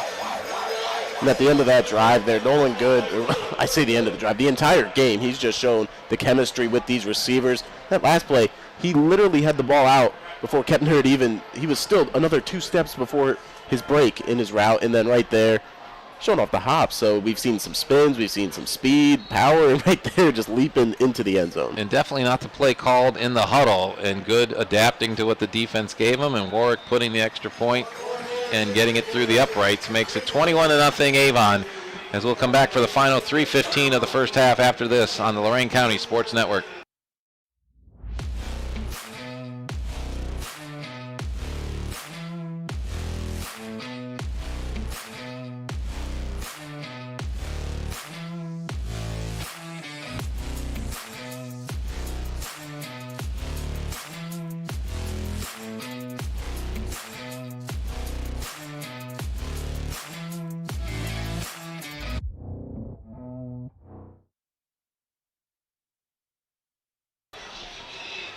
Back here in Avon, where the Eagles just had their most impressive drive of the game. Took over 5 minutes off the clock and actually scored twice on that drive, because one of the big touchdown to Matt Maxey called back by a holding penalty, and Avon just regrouped and went straight down the field. 63 yards on the drive, topped off by a Nolan Good second touchdown run of the game. And that's one of the things he really, I feel, in observing him from my angle a couple times this year, that he really added to his repertoire this year was his running game. He could always move with his feet. He's always very athletic. But his effectiveness as a runner, to me, has raised his game to another level, and it's raised a couple of touchdowns for the Avon Eagles. They get ready to kick off again here. 3:15 to go before half. Amherst, of course, needs to have something happen if they can offensively get some points on the board. Yeah, that last drive certainly going to be a contender for our Valley Chevrolet drive of the game, no doubt about it. A kick a little bit shorter, comes down at the 11-yard, and they got some room and getting a break, and now a big play for Amherst and falling down at the 50-yard line as he tried to make another move, and that's going to be Charles again, who's been their main, and Avon has not shied away from kicking it to him, and he almost broke that one free and got a flag at the end of the play here. Charles brought it back. Got it about the 11, so it's going to be a 40-yard return, and we're waiting to see what the penalty marker is going to be for. It was actually thrown past the end of the play, and it's going to be a personal foul on Avon. So well, that makes things interesting with over 3 minutes remaining here in the half. Yeah, from this angle, it looked like Charles trying to get down there in front of lost his feet, but they're telling us that it was a horse collar tackle that actually made him lose his feet. So Amherst is going to start this drive at the Avon 33-yard line. My, oh my. I mean, he's had a couple nice returns now, and he's got the longest catch of the night, 22 yards. Cale Charles showing up as a real playmaker here in the opening part of this game, and he really comes in as their third receiver in the pecking order. Like I said, it's almost as if the Avon Eagles almost daring Charles, like, hey, go ahead and beat us, and Cale did a great job on that one. Mm-hmm. Did just exactly what Coach Thome needed before the half, and get some points up there if they can, and great starting position for the Amherst offense. Norris has Byers to his right, off his right hip, but sends him in motion. And he's going to throw to Byers on the out and trying to get some room, but great open field tackle by Ryan Stolarski. How many times have we already said his name for the Avon defense? It became a 1. Well, he's all over the field at all times, and you guys already gave him a player of the game shirt in week 1. Obviously, if he keeps this up, we might have to give him another, but man, just an impressive linebacker out there. Amherst back to the line, 2nd and 9. See the drone coming down. For a minute, I thought the drone was over the field, but it's behind the Avon bench. I was losing power. Norris going for the big bomb on the right side, a little bit long. Looking and streaking down the right side was Tristan Young, but just a little out of reach, falls incomplete. And going to bring up quickly now 3rd and 9. And it's a tough spot here because obviously you want to be able to get a lot of it back in one. Maybe go for 2 possessions here, but at this point, 3rd and 9, we may have to see Cole Norris turn to his legs and almost turn this into a 2-play scenario with around 9 yards to go for the first down. Yeah, you almost wonder if you take one of the linebackers like Rikovic in the middle for Avon and make him a spy, because that's going to be the most dangerous thing and most effective thing for Amherst so far tonight. And they wouldn't hesitate to go for it on 4th down. He fakes like he's going to run, but then fires it and over the head Again, it was Young going down the right side, had first down yardage, but was in between two Avon defenders who were coming hard at him, and brings up 4th down now and 9. Looked like Alex Rivera in coverage that time. I mean, he just did a great job jamming Young off the line. Not to mention Trevor Malley coming over top. So even if the ball was somehow threaded in there, I believe a hit would have been bestowed by the end of that play. Hard to say there's a really big play in the first half, but this is a big play. If Amherst can convert here, it's going to change the momentum a lot. 4th and 9. They're at the Avon 32. This drive started on a big kickoff return and added penalty well in the Avon territory. And so far, 1 yard on 3 plays, and now Coach Thome will take a timeout, or is it Avon calling the timeout?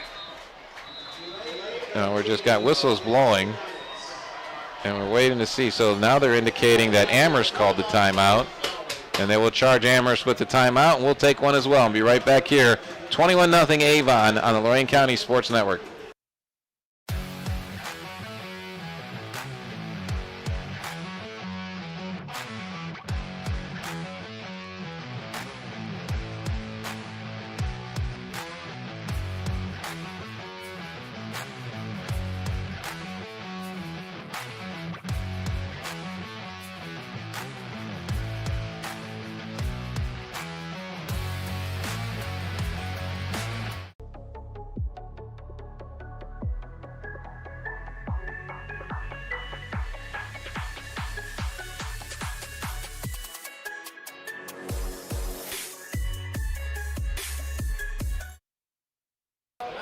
John Guzik and Max Drummond back here in Avon, where the Eagles have had the ball 3 times and have 3 touchdowns. Amherst right now working on their 4th drive of the game. So far, 2 of those drives have ended giving up on downs, and another one ended on a punt. And all of a sudden, we're at 4th and 9 with 2:26 to go in this half.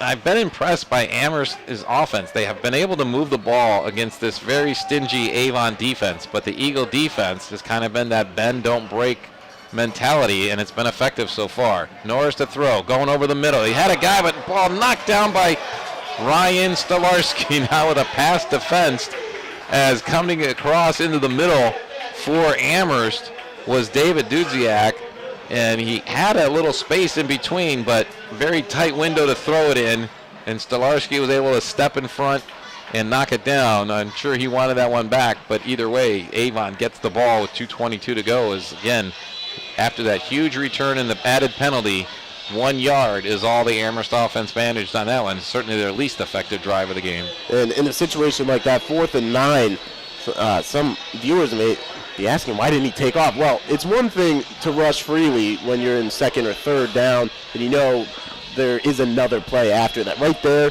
it would have been tough to try to get them. Plus, they've been using Tyler Kaufman as a spy in the middle of that defense like you talked about, implementing that, so it would have been tough sledding to try to pick it up on the ground. Maxey in motion, going to throw it back to him, and he's going to throw it, and he's got a guy wide open on the trick play and catching it, bobbling it, but bringing it in and taking it to the house.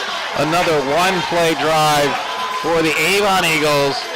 It's 4 drives, 4 touchdowns for Avon, and that's Tyler Bierbaum getting free and easy. Bobbled it a little bit there. I wasn't sure if he was going to complete it, but Maxey, he might have a little career as a quarterback in him too, because he put that one right on the money. Clearly that pass behind the quarterback, and a 1-play drive, 68 yards on that one. That comes on the heels of a 78-yard touchdown pass earlier to Maxey. That one from Maxey. Bierbaum with the touchdown. Pulling out no need for the 2-minute drill when you got a trick play up your sleeve like that. One more kick is up, and quickly it's now 28-0. Avon up over Amherst in a Southwestern Conference matchup that's really showing more, I think, the Eagles being that #1 team in the state, and we're just amazed at the things they're able to do here, and we'll see what amazing things are left after we take this time out on the Lorain County Sports Network.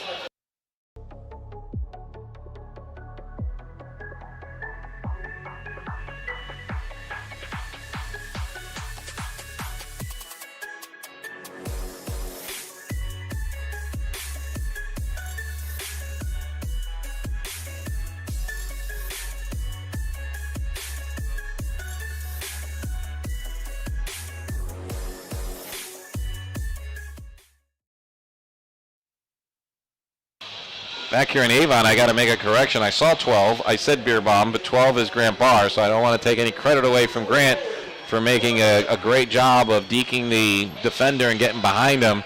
And the added concentration of bringing in the bobble and taking it to the house, and it's 28-0 Avon here. And it's really just a testament, I think, to watching a game like this is kind of the same thing happening against North Ridgeville. We know how tough the Southwestern Conference is. We know how good these teams are, and yet Avon is just kind of just skating along to a 28-0 lead here at halftime. And they're not afraid to pull out the little trick play like that, with Maxey throwing a perfect strike, and Warwick a little more of a pooch kick after that big return and finds an empty space. It's picked up and now running left and getting clobbered, actually losing a few yards. Oliver Feckerty picked it up for Amherst and tried to get some distance going the other way, but great coverage by Avon, and I think they learned not to kick it to Charles anymore. No, they know even though the defense stepped up very nicely that last drive, you don't want to give them more free yards because we've seen what they're capable of when they can get clicking and get in a rhythm. So certainly helping their defense out here, and now we'll have to see a true 2-minute drill in effect for the Comets offense. Last drive by Avon, one play, 68 yards, 10 seconds. So a lot still at stake here now for Amherst in this game. Down big, 28-0 heading to halftime, and Avon gets the ball to start the second half. But you're talking about the second season that you're working on, and Amherst is going to try to make some waves here, and Norris going to take it himself and gets a nice start to this drive, gets it out to the 25, still fighting on his feet, and gets a couple more, pays for it. But actually the last Avon defender that came in landed on an Avon defender. So Norris right back to his feet, trying to make things move, takes it out to the market all the way out to the 28. So a gain of 9 on first down for Norris. And he's really piling up the yards, and we'll certainly have all the stats for you during our halftime show. Bring in some scores from around the county as well. 2nd and 2 right now with 1:31 to go. Norris looks left, throws left, has a receiver, completes it, going to be almost a first down yardage. And I think that's Schreiber who pulled that one in. And they are going to move the chains, so we'll call it a gain. They needed 2, they got 2. Right there, he diagnosed that Stolarski came back into the box, opening up the flat for a moment. So move the chains here in the early part of the drive. Stops the clock briefly, but running again now and approaching a minute, and Amherst not ready to go. They need to be moving here. A lot of field to go, and Norris going to take it himself. Looks the middle, then stops out to the left, gets close to first down yardage, gets out of bounds either way, so clock's going to stop, and we'll see if they mark him at a 9 or 10 yard gain, or right at the marker. Official has not signaled for it to move, so we'll give it a gain of 9. But clock stops now with 57 seconds to go. Amherst still does have timeouts left in this half, trying to get some points on the board before the break. Norris back in the shotgun. 3 receivers right, 2 to the left. Nobody in the backfield with him. Snap comes back, looks right. He's got in the slot. Schreiber bobbles it, though, almost picked out of the air by an Avon defender. And he's very fortunate. Weatherspoon tried to go for the ball instead of the hit. That could have been a nasty one over the middle. And it's a good find by Norris. You just got to be able to reel that one in, obviously. Yeah, maybe a little bit of muscle behind that one, but right on target, certainly. And it's still 53 seconds to go. Brings up 3rd and a very, very short yard. So this might even be a shot where Amherst takes a shot here, knowing they'll go for it. Nope, they'll take it right from the center. Norris gets the first down. Gets it out to the 41. Stops the clock briefly while they move the chains. Amherst going to take a timeout. We'll take a quick timeout, too. Take a break here as we wind down to halftime. 49 seconds left. Avon up 28-0 over Amherst on the Lorain County Sports Network.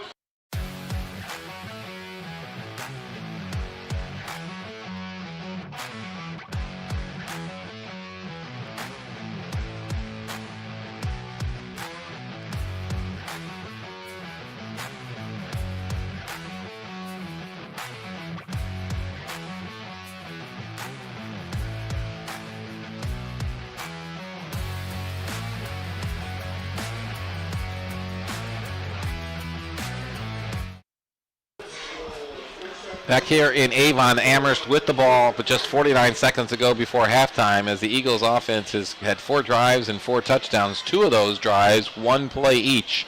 It's been a very effective and efficient offense for Avon.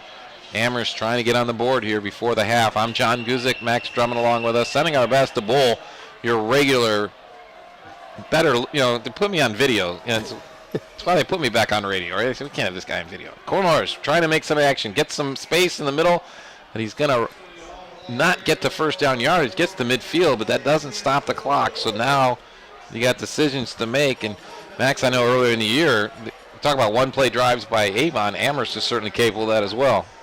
They definitely are, and wouldn't have been shocked to see them spike it, but they're going to go for the air here. Cole trying to throw it, and he's got tipped by Stolarski. Another pass defense by Ryan Stolarski, dropping into coverage.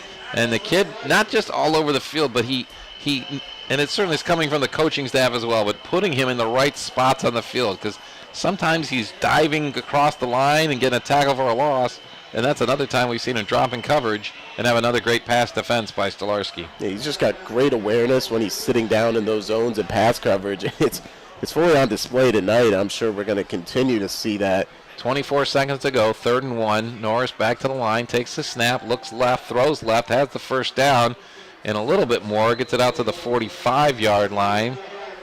Again, clock stops briefly. That was Byers on the catch for the gain there. And he immediately goes out to a wide receiver spot. Trips to the right. Norris going to take it himself up the middle, trying to get some space. Does get down to about the 37-yard line. 37's where they'll mark it. It'll be a gain of 8. And the Comets are going to have to take their last time out. With 9 seconds to go, we'll take a quick break and maybe see Cole Norris see if he can throw it into the end zone and get some points on the board for Amherst as they trail Avon 28-0 here. Senior night for the Eagles on the Lorain County Sports Network.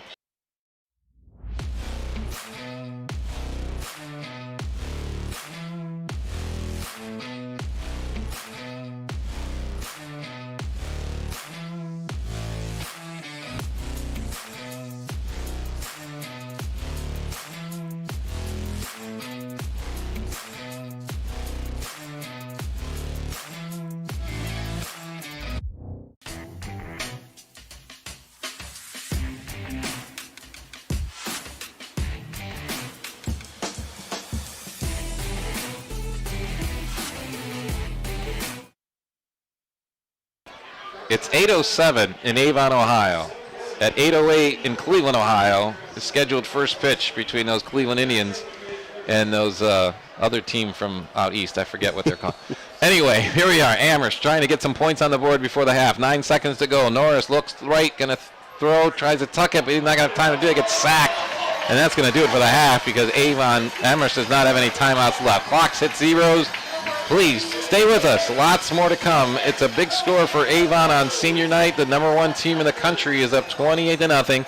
And when we come back, we will run down the stats from the first half. We'll talk, of course, certainly more about our great sponsors that have made this season possible. Tell you what's coming up next, and not only have some updates from downtown Cleveland as necessary, but across Lorain County for Friday Night Lights of football as well. Glad to have you along. Our halftime score as the Amherst Marching Comets muster their way over to the sideline. And that's one of the treats we have here is 2 great bands, but Amherst certainly the reputation precedes the Marching Comets, and we'll be happy to bring a little bit of them to you through our halftime show as well. So stay with us here. We'll be back in just a few minutes. The score at halftime is the Avon Eagles 28, Amherst Comets nothing on the Lorain County Sports Network.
Back here in Avon, John Guzik along with Max Drummond. We've got Avon up 28-0 over Amherst. And thanks to everyone who's been a part of this stream all year long and started it last year here with Edwin Vereen still on our technical side and producing the game tonight. Appreciate everything he does and all the scoreboard stuff you see.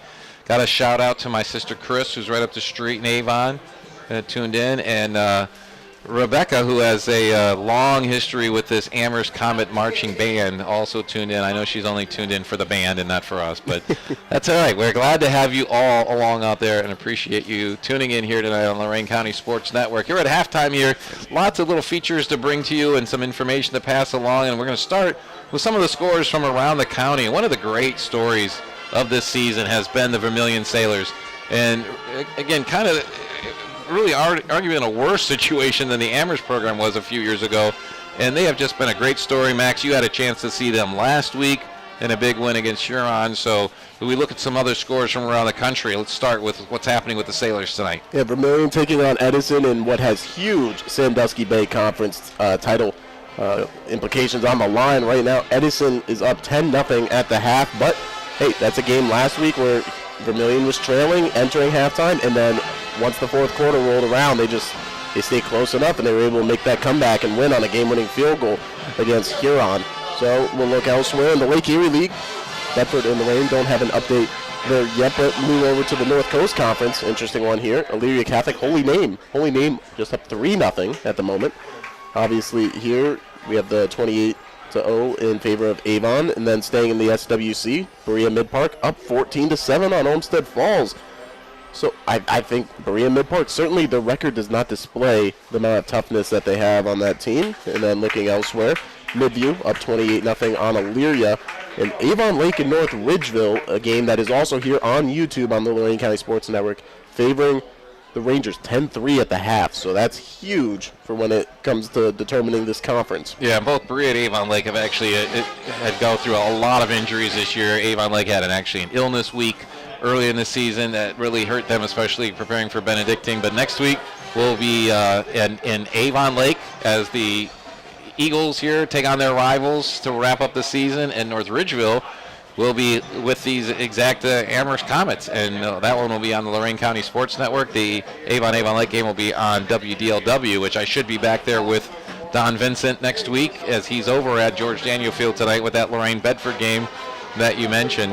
And again, every week, it's Avon's such the powerhouse team this year, not just in the conference, not just in the county, but we're calling the #1 team in the state. And I mentioned that as an open of our broadcast. I take that as a great honor. It's not often we get to say that as a broadcaster. Got the #1 team in the state right here on the Lorain County Sports Network tonight.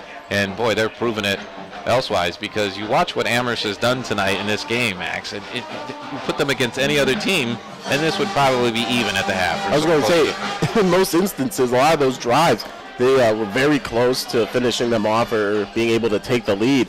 Like you said, the amount of respect, not only here in the conference, in the county, but statewide, because of those non-conference games they go out and schedule. I mean, we got to be here week 3 on YouTube for Glenville Avon, and yes, it was a wash with the rain, so maybe not the traditional play calling you might expect, but just the amount of grit that they showed in those games and the fundamentals that it comes down to that this program is built on. Seriously, it's something to marvel at. All those scores from around the county brought to you by E.H. Roberts Heating and Cooling. Your comfort is our priority. And I actually knew E.H. Roberts back in the day. My father worked for the Roberts Company for quite a few years, and nice to hear them on the air with us tonight and the history that goes back there. We've got about 12 minutes to go before halftime, and plus we'll have the extra 3 minutes as the Amherst Comets have wrapped up their halftime show. So hopefully you got a chance to enjoy that, not only some sound behind us as we do the halftime show, but certainly the visual presentation by the Marching Comets. And when we come back, we're going to talk a lot more about this game, tell you the stats that made up this first half score, and we're going to get ready for second half. But before that's coming between that, we get to rate the dog again here at Avon before it's all said and done. So stick around with us here. It's Avon 28, Amherst nothing at the half on the Lorain County Sports Network.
I got the cue, but I was chewing, so I didn't want to be rude to the audience. I was getting ready for Rate the Dog coming up. But first, let's talk a little bit more about this game today, because Avon, again, having a great season, a great half.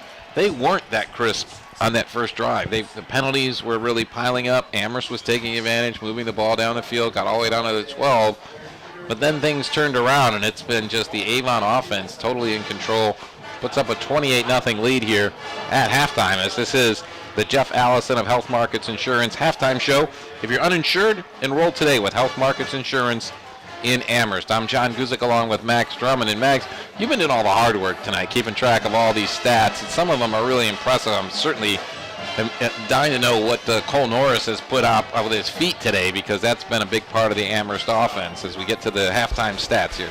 It really is. I mean, he's had to do a lot of the heavy lifting, up to 19 carries already in that first half, as he amassed 86 yards.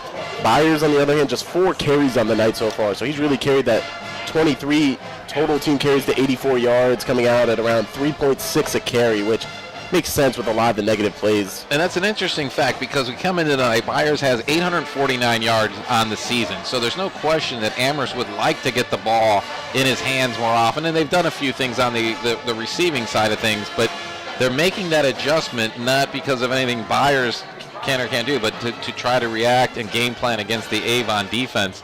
So we'll see what adjustments they make as they get into the second half. But 86 from Cole Norris's feet is pretty impressive out there, because he's had to carry out so much of the load on his own. Yeah, it's been very gutsy. And then moving over to the receiving game, you mentioned Byers. We talked about it. He came in with just 3 catches on the season. He's already up to 4, because you're just doing whatever you can to get one of your best players the ball. So he's done that for 4 catches, 34 yards.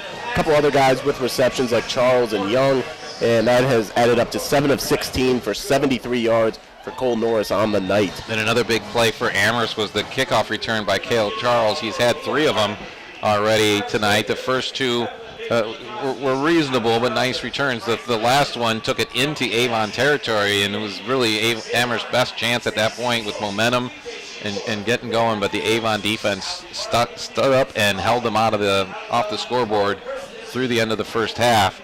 And that Avon offense is, I'm imagining the numbers aren't really that overwhelmingly impressive, because they spread the ball around so much. Yeah, there's a few different guys who have a good portion. And it hasn't come on a lot of plays. I mean, you compare the play totals, you got 30 right now for you got more than that. You're all the way up to around 39 now for Amherst, and you look at Avon's offense, they've only run roughly 21 plays. So doing that, they've done it in a lot of chunk plays. We talked about the Comets wanting to avoid that, but we'll start through the air, where Matt Maxey, 3 catches, 92 yards, and a touchdown. And also, you've got Grant Barr on the trick play, 3 catches, 89 yards. So they've done some damage up there. And then Nolan Good, obviously he's delivered a good amount of that passing, 8 for 11, 152 in the score. But on the ground, he's their leading rusher tonight, 4 carries, 48 yards, and 2 scores. So let's go back over that just real quickly. I mean, it's been really, again, only 21 plays. And so passing, Good has 8 of 11. And one of the touchdown passes was not by him. And he still has 152 yards passing. Wow, that's amazing. That's amazing. And he's doing some of it with his legs as well. And this is what, both teams really setting up for Week 11, Week 12. Amherst is got a lot at stake, because they come in as an 8 team in the region, and top 8 teams will host a playoff game. So they've got a lot on the line, and they've got to go against the North Ridgeville team next week that is right at the top of the conference as well. There's no easy outs for the Amherst Comets to end the season. So getting into the playoffs is something that is probably still, certainly within their own destiny. They control what's going to happen with them, but trying to get that home playoff game is something that's really at stake. For Avon, everyone's got the big target on them right now, and they have literally everyone in the state coming after them when you're up at number 1 in the rankings week after week. For tonight's game, Amherst started with the ball, had an impressive drive that took over 7 minutes off the clock, but was given up on downs after they had gotten as far as the Avon 12. And then Avon took that drive, capped it off with a 8-yard run by Nolan Good to get up on the board first, 7-0, and that's where our first quarter ended. And that was the only time Avon had the ball in the entire first half, was on that one drive. They get the ball early in the second half, and they had one play, 78-yard drive from Good to Maxey was the throw. Maxey did about the last 45 yards on his own to the end zone, made it 14-0. Then another long drive by Avon, capped off by a Nolan Good run, this time from 1 yard out. And finally, the last score was Maxey throwing the ball to Barr, and that one was for 68 yards. All the point after is good by Owen Warwick, who's out on the field already, getting warmed up for the second half, and that brings our score to 28-0 here at halftime from Avon High School, where it is senior night for the Eagles. We know they are going to be going up north next week to Avon Lake, but we expect to be back here for probably 2 rounds of football games in the playoffs for Avon, as they get a chance to march deep into the postseason again this year. But first, we got to see what happens in the second half, and we'll come back and take care of that and rate the dog and do some other fun stuff. We got some academic information to share as well as the game goes along. So stay with us. 28-0 Avon on the Lorain County Sports Network.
Back here in Avon, Ohio, we're always treated so well by the Avon Eagles staff, and everyone makes us so comfortable here, and appreciate that. Shout out to Eric Frombach. Last time we were here doing the game on WDLW, he had just been awarded a very prestigious statewide award from other athletic directors. They really run a tremendous operation here in Avon as the Eagles come back on the field, and they're proud owners of a 28-0 lead here against Amherst, trying to run the gamut of the Southwestern Conference and the regular season as the Eagles come in 8-0 on the season. And one of the things that we always enjoy wherever we go is rating the dog. And we get a chance to imbibe ourselves a little bit. And our Rate the Dog is brought to you by Brian Victor of Howard Hanna, where Brian says, enjoy the game. And we're enjoying dogs from the Avon concession stand tonight, and not on the mic throughout the evening, but making everything happen from a production standpoint is Edwin Vereen, and we'll start with you and rating the dog this week. Sir, what do you think of this one? Okay, so I'm going to rate this week's dog, and I'm going to give it a, drum roll please, 4.4. And here's my reasoning why. The hot dog was charred just the way I like it, and it was a great hot dog to bun ratio, because sometimes you get a hot dog, there's, where's the beef? Exactly. You wonder where the beef is. And so it was a perfect ratio. So with that being said, I'm going to give it a 4.4. We had all those drums out for all the halftime, and now you want a drum roll. So, we do what we can. So Sam Sovakol is up on the roof tonight, and he's a little bit better dressed than we are tonight as far as layers are concerned. We're a little spoiled here in the press box. Even though we got the windows open, it's a beautiful night. He also gave the dog a 4.4, and I think well stated. So we get a chance for my partner Max Drummond to come in, and like, you're going to be in that 4.4 range, or are you going to be a little tougher critic here tonight? Well, after shadowing GT for a few years, I'm a little bit more of a critic of hot dogs, so that it's nothing personal. Because mine come in a little bit lower than everybody else's, so I'm at around a 3.6, and like Edwin mentioned, I like a little bit more cooked of a hot dog, and that's exactly what they had. So that had a lot of points going for it, and overall solid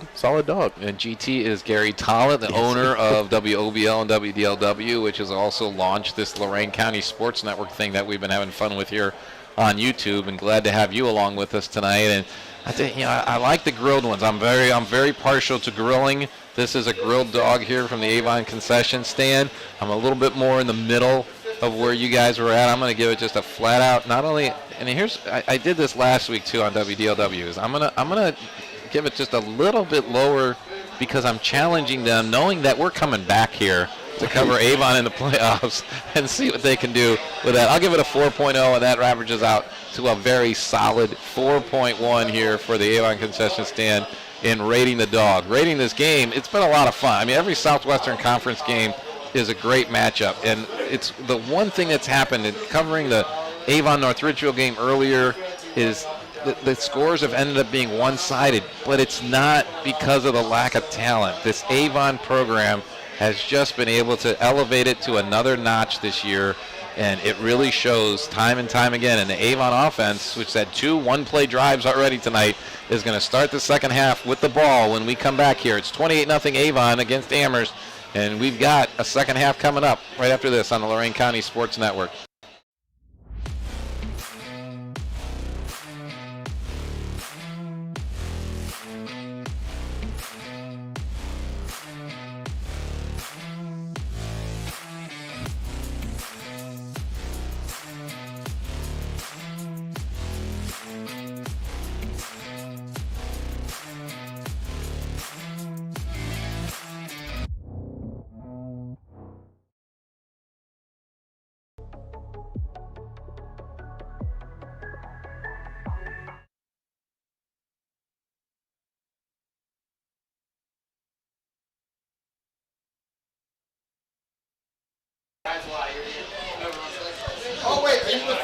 All right, guys are ready to go on the field, both in white jerseys. On the right side of your screen is the Amherst Comets. They're kicking off for the first time today, and that's Jack Coleman has got it teed up. And in the black jerseys to the left, it's the Avon Eagles, who have put up 28 points in this first half. And getting the kickoff here it should be Keontae Smith right inside the 10, bringing it back across the 20. Gets hit hard and knocked backwards. Big hit of the game right there. I'm going to give that one as our Ernie's Auto Body collision of the game. Ernie's Auto Body, the top auto body shop right here in Avon, but it was an Amherst kickoff coverage team putting the hit out there and seeing if they can get some momentum started. That'll make the Avon offense start their worst starting position of the game is the 20-yard line, and that's where this drive starts. Got to give a lot of credit, since they're getting our hit of the game there, to Brady Engel as well as Ashton Draga, both starters on that defense. So make a nice play there on special teams to hopefully establish a tone here in this third quarter. And one challenge I know when Avon gets up on these games at 20-0 is we're going to see some numbers out there that we're not used to seeing, so apologize. We'll try to make sure we get it right with all the numbers and calls and stats, but the big team out there, and they're going to get guys moving and get them some plays. So first down play is Nolan Good, tossing it out very easy. Just kind of like a nice little toss out to the left-hand side. Easy first down on first down play. And I believe that is that Maxey or Kepner on the far side there? I think that's going to be Kepner along the sideline, reeling that one in. A gain of 13 on first down. And we talked about Amherst trying to get some momentum, making a statement with that kickoff coverage. Avon just casually says, we're going to make a statement and get some momentum going here too. First down play. Now going deep.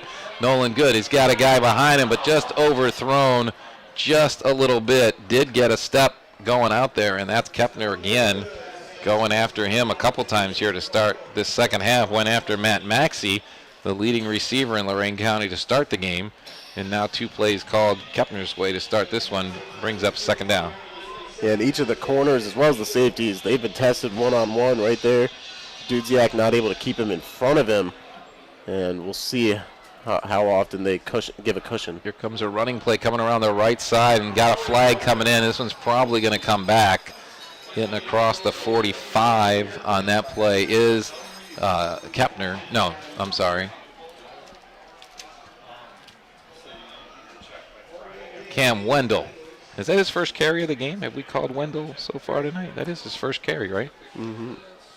But either way, it's coming back. Flag came in pretty quickly as Wendell came around the right side. And it was 2nd and 10, and now it's going to end up being, I'll put it back again, a spot foul, so the ball's going to be put down at the 25. That makes it an 8-yard penalty. It may have, in fact, been a block in the back, as did see Draga, like on the kickoff, trying to be aggressive, come up, make a play, just got hit from behind there. So 2nd and 18. Quick pass out on the left-hand side with a blocker out there, moving up the field, going to the center of the field, and still has room, still on his feet, and breaking it long is Kepner, and he is taking it to the house. Another huge play.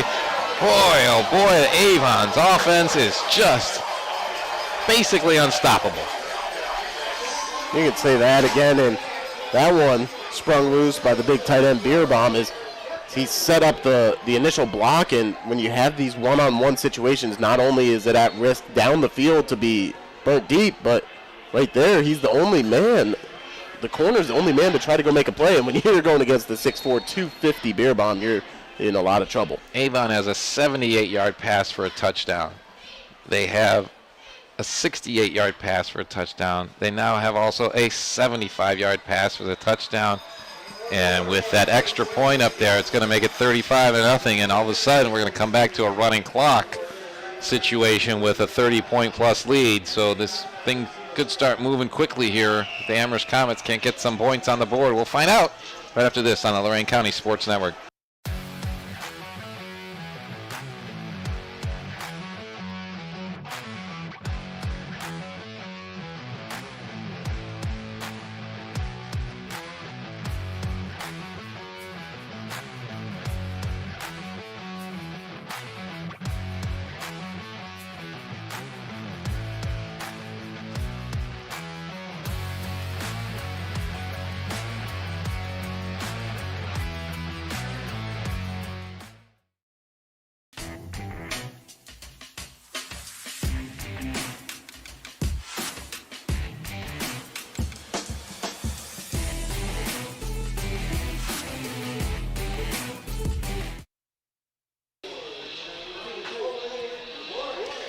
Three plays, 80 yards. It took 76 seconds, and the touchdown went 75 yards on a pass play from Good to Kepner.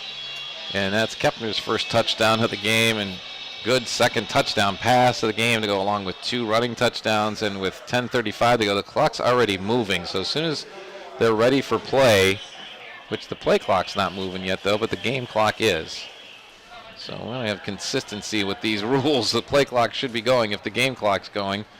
Well, they didn't need any trickery on that last drive. Obviously, at the end of the first half, we noticed that, but right here to open the third quarter, just straightforward play calling from the Eagles. From the 5, this is going to be, I believe that's Charles again, and he gets smashed as he gets across the 20-yard line and then popped to the ground. Again, except for that one return, nice coverage by the Avon coverage team, and I believe that one was Zach Murray putting the finishing touches on that one, and Zach's going to stay in the game. And like I said earlier, we're going to see a lot of guys get a chance to play here for Avon now with the clock running. We're at 10:01, and you know, one other thing about with all these black jerseys on the sideline, Avon's had for a few years now multiple. They're going to end up playing 16 JV games this year, and they'll have 2 of them tomorrow. They'll be sending the team over to Amherst for what I guess you would consider the regular Southwestern Conference matchup, and they have a whole other team going out to Kirtland to play in the morning as well. This is J.R. Byers getting a run and getting some yardage, getting some momentum going as this play starts. This series starts from the 24 for Amherst. Well, easily his most successful run of the night, picking up 7 there to open this drive, and I thought that was a typo about those extra JV games, John, but yeah, a lot of competition for this Eagles team. Norris keeping it and getting wrapped up and then thrown to the ground by Jacob Weatherspoon. Jacob, I know, is looking at Cincinnati as well as another college after his buddy Jacorian went there. I haven't seen Jacorian on the Bearcats field yet, but maybe tomorrow. It's homecoming down in Cincinnati, so we'll see if he gets himself on the field. 3rd and short now for Amherst. They've gotten the ball out to the 38-yard line on a couple of plays. Well, the scary thing for the rest of the SWC, Weatherspoon still got another year before we see him go to the next level. Yeah, and we talk about the golden helmet, too, before the day is over, because we got a couple of serious candidates out there, and it's a senior. Now, Charles has to go. This must be an equipment thing, so they're stopping for Charles to go out. Of course, the clock doesn't stop. We're in a running clock situation with Avon up now 35-0 here in the 3rd quarter. And, of course, the substitution has to come all the way from one entire side of the field to the other. But got the job done, and Norris quick pass out, gets the first down, and then whacked right away as soon as he caught the ball. I believe the catch was made on the inside, right? It's going to be a first catch of the game for Peyton Leibacher, and wrapped up and smacked right away by Trevor Maley. So he gets the first down, gets the ball out to the 37-yard line. He's coming deep off the bench that time, but moves the chains. Another quick pass, again looking again for Leibacher, but behind him, and that one misses, and they'll bring up 2nd down. So I actually pulled out a couple of weeks ago because we wanted to make sure we understood. So what we've seen happen at some fields where it gets the running clock is we were questioning whether or not it was being administered correctly, and I think at the end of the day, nobody cared. You know what I mean? It's kind of like, yeah, it's the game's out of control. Everybody wants to go home healthy, but yeah, I'm a stickler for that. I want to get it right. Here's a run attempt by Amherst, and the Avon defense. Doesn't matter if it's 1st string, 2nd string, 3rd string out there. They are just smothering out there, and that's going to be a loss of 2 and bring up 3rd down and long here, but puts them behind the chains. From the 35. Of course, Amherst has been using the tempo offense all game, and with the clock running on, I'm trying to get some points on the board. Not quite going to a hurry up yet, but keeping Avon from making any defensive substitutions as well. Trips left and 2 receivers to the right. Norris takes the snap, looks right, has a quick screen out there and cutting back in and getting a few yards across the 40 on that one. We haven't seen Tristan Young get the receptions a lot. That was Young on the catch, and I believe it was Aiden Atkins who got the catch. Now we get some mass substitutions from both teams and puts the Comets in punt formation with 4th and 6. Well, on that play, obviously only being Young's 2nd catch just shows how great Aiden Atkins is. And he was a newcomer to the starting lineup this year, and he's really filled that role well. Nice coverage by the Amherst Comets on the punt. Good directional punt by Norris as well. And that's going to be a 39-yard punt with no return. Wait, what can Norris not do, right? I mean, the guy's super athletic. We do have a flag down on the field. They're talking about it. Clock does stop now with the change of possession at 5:51. Holding against Amherst. So the hold would have, goes back to that hold. Is it pre-change of possession or not? Did he kick the ball before the hold or after? They're asking Avon how they want to administer it. And I think this is one of the ones where you do have to, the official's going to come over and explain it to Coach Elder, because this is one of those situations is they take the 10 yards here at the end of the play and probably move the ball out to the 30. They're going to indicate decline the penalty entirely, so take the play. And we're going to see a number of starters remain out there right now for Avon, but Blake Elder entering the game now, the backup quarterback here for the Eagles. And he came in handy last season, so it's good to get in these reps. And Blake is the coach's son, and did a great job having to jump in for an injured Nolan Good during the playoffs. And now he throws a pick, and there's going to be a score for Amherst right off the first play from scrimmage. And getting into the end zone is David Dudziak. Boy, he just anticipated that, jumped right in front of the intended receiver, 6 points to the house, and that'll take the running clock off the board too here with 5:31 to go in the third quarter, and the Comets on the board. That it will, and they've been giving cushion a lot tonight, and that didn't change even with the quarterback altering. And right there, he just sat on it. As soon as he read the quarterback's eyes, he jumped that. And like you said, great speed to take it back. Let's call it a 21-yard return because the ball was placed at the 20, and it was a quick out on the left side.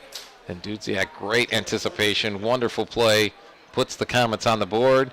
Extra point is kicked and up and good by Maddie Gates, who's now 29 of 35 on point after for the season, and it puts not only the Amherst Comets on the board, but puts us back to a regular clock.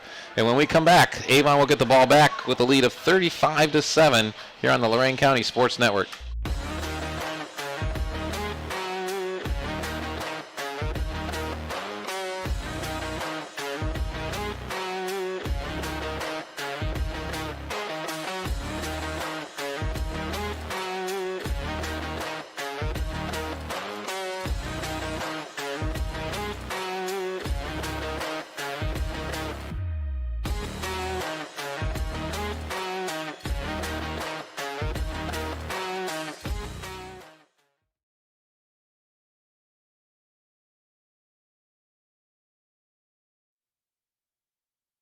We'll see if we are here at Avon High School. The moon is right in my eye, so that's going to be my excuse. Moonlight right in my eye if I have any trouble kicking up the numbers. But we see with a big lead for the Avon Eagles, we're going to see a lot of other players come in, and a backup quarterback came in for Avon. And on the first play from scrimmage, David Dudziak from Amherst says we can do a one-play drive too. Pick 6 to the house, extra point good, and it makes it now 35-7. And Amherst going to kick off for the second time today. 5:31 to go in this game. Again, we are back to a regular clock now that the lead is under 30 points. Kick comes to about the 12. I think this is Smith bringing it up, still on his feet. Gets some room in the middle. Now try to get dragged down from behind. Still drags even further all the way out to the 44-yard line. Big return by Keontae Smith. I'm going to give them 35 yards on their return. Yeah, great pickup and exactly what this offense needs. It looks like good, and some of the other starters are going to return to the field of play. 5:21 to go in this game, and one of the guys coming back on the field is one of the linemen that has been such a big part of the success of the Avon High School team, Addison Hanna. He's a 6-foot, 235-pound senior. And, with all the demands of being a top-level high school football player, it's hard to make time for everything. He's made time for, school? That's right, he has. He's going to be a part of the Academic Challenge Superstars that News Channel 5 is going to be airing in January. He's going to be there alongside a couple of other fellow schoolmates. So big congrats going out to him for that achievement. Well, Good says, I want that back right away. He's got Maxey on the left side, guys. He goes out of bounds, makes the catch at the 34-yard line. Big answer for the Avon offense coming out of the pick 6. Good says, we'll get right back at it. And they're going to mark it at the 34. So that's going to be a pickup of 22 as they quickly get into Amherst territory. So look for number 53 out there on the Avon offensive line because he's got some talent, some brawn, and some brains as well. This time Good keeping it and gets knocked backwards after a gain of about 3. Big hit and big finish by the Amherst defense. Clock stop, we got a hold on Avon, so that one's going to come back. It's going to be a spot foul, so we'll see where they mark it from. Line of scrimmage was the 34. Looks like they're going to mark it from the 31. So a gain of 3 for Good, and then the penalty yards will take it 10 yards back and put it down at the 41. And we'll repeat first down for the Avon Eagles. Pretty cool with the academic challenge thing. If you understood, only 3 from every school get on there. And not only that, you don't get on every year. So the competition inside the school to be a part of the academic challenge team is fierce. Trust me, I know this one. And so congratulations to him. Good, looks to throw. Jumping around with pressure, no one open. And now going to get sacked with a big loss. Tries to get rid of it. But we're going to see if that ends up being a grounding. I haven't seen a flag come out yet, but he clearly was looking to get rid of it. Pressure coming like crazy from Shaddai Cooper. Well, and I got to imagine the refs may have had him down for a sack, right? It's forward progress was stopped. I know those whistles had to have been blown once he got spun around a couple times. And one of the officials is still marking the ball back at around the Avon 40. Now moving up to the 45. Have they put the ball on the ground yet? That ball's still coming back in. So no flags coming out, and they're going to reset the play and put the ball down right at the 49-yard line of Avon. So it's just going to go as an incomplete pass. No, I believe they may mark that as a sack. The original line of scrimmage 41, so they're going to say he lost around they had 11. Okay, because they had the penalty before that. Right, so now we're back to the 49, and the last play was at the 41, so a loss of 8. Good, looks to throw on the right side. He's got a guy open, and the catch is made. A nice catch because Caden Clapham got hit immediately.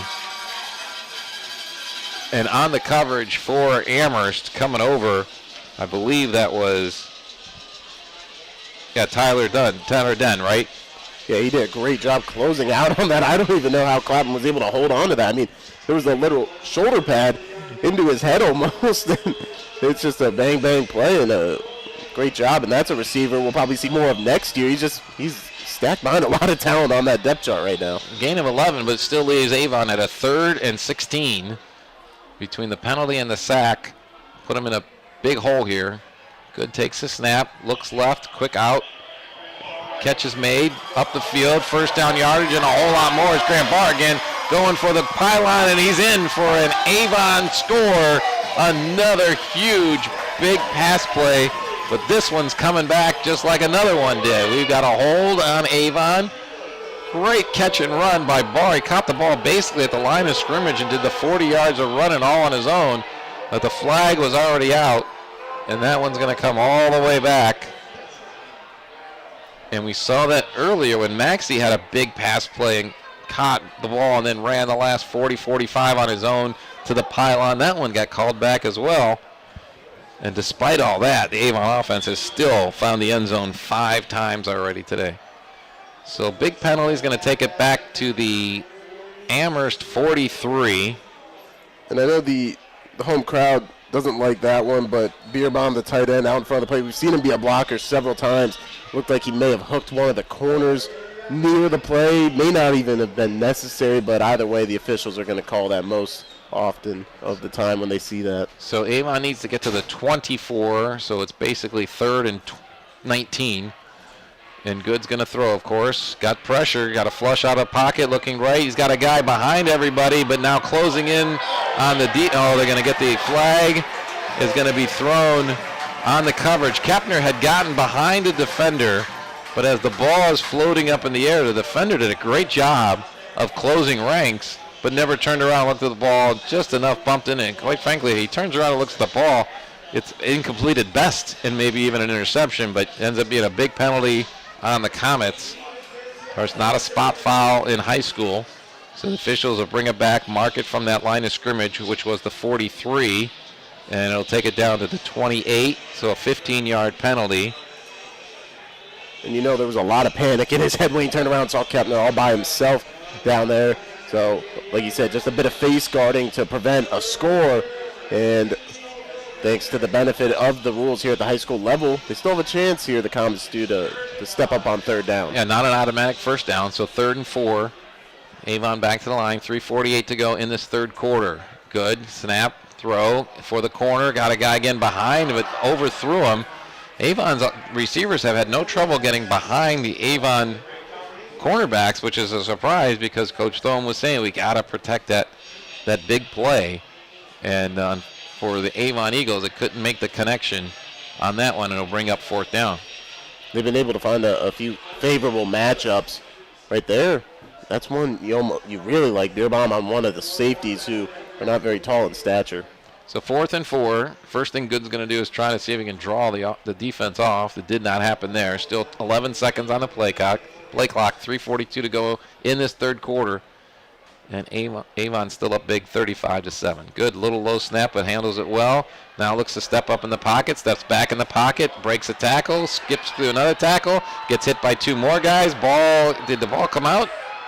That time he ended up holding on to it. Remember last time, tried to get rid of it last minute, and that being fourth down, I thought he might try to throw something up there. But great play by the Amherst defense. They come through, get the ball back on downs for the first time today. And he somehow just kept getting away to keep that play alive. And with him, you always think the play's never going to end. But great job rallying there by Amherst. They got out of the rush lanes a little bit, but by the end of it, there was just so many guys who didn't quit. Relentless effort being shown there. And now they get the ball back, a little over 3.5 to go here in the third. So Amherst starts this drive at the 34. Got some points on the board courtesy of their defense. Let's see if the offense can get back to moving things along here as Cole Norris is by himself in the backfield. Trips to the left and a couple receivers split out to the right. Everyone looking at their wristbands trying to figure out what's signaled in from the sideline. 8 on the play clock. Norris takes the snap, looks right, looks like he's going to run, and he gets brought down immediately. Guess who, Max? He's number 1 in your playbook and right now number 1 in the hearts of the Avon defensive coordinator, because Ryan Stolarski has made big play after big play. And it's like we talked, they put him in great positions because he's had several pass defenses today, and that time he's in the backfield. Yeah, they use him all over the field, and he's just such a rangy linebacker, and he's the junior in that linebacker duo of him and Garcia. And now they're stacked at the line, looking like they're going to bring some pressure on Norris again as he's by himself in the backfield. 2:53 to go, third quarter. Here comes the pressure. Norris steps away from one, throws it on right side, and it's picked off. Intercepted. Great defensive play by Jerry Clements, coming off the bench and being in the right spot at the right time for the Avon Eagles for another, it's the second interception of the third quarter, one by each team. And it came in a spot where obviously the quarterback Norris trying to make a play, do something to keep this drive going here, and he's just met with some pressure right off of the snap. And we saw last play, the linebackers, they came, so he had to prepare for pressure. That play, they drop him after making it look like they're going to get a blitz underway. I mean, there's so many things you have to prepare for with this front, and it's very overwhelming, even for the most senior leading quarterback and team. And the hard part about it, especially at this age, is he did a great job of avoiding the pressure that did come.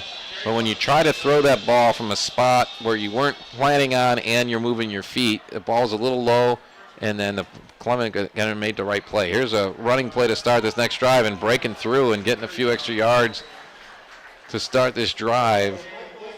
And again, we'll have to pick up all the numbers that come out of there. Michael Colburn is going to be on the rushing attack that time, as, like you said, dipping into even past their third or fourth man. I thought that was Carter Jenny. I thought it was 4. All right, here comes 2nd and 1. Another running play. I think Avon going to be happy to see what their running offense can do, and that's Blake Elder. I'm sorry, that's good, keeping it, as he has stayed in there at quarterback. And not only first down, but tempo offense for Avon.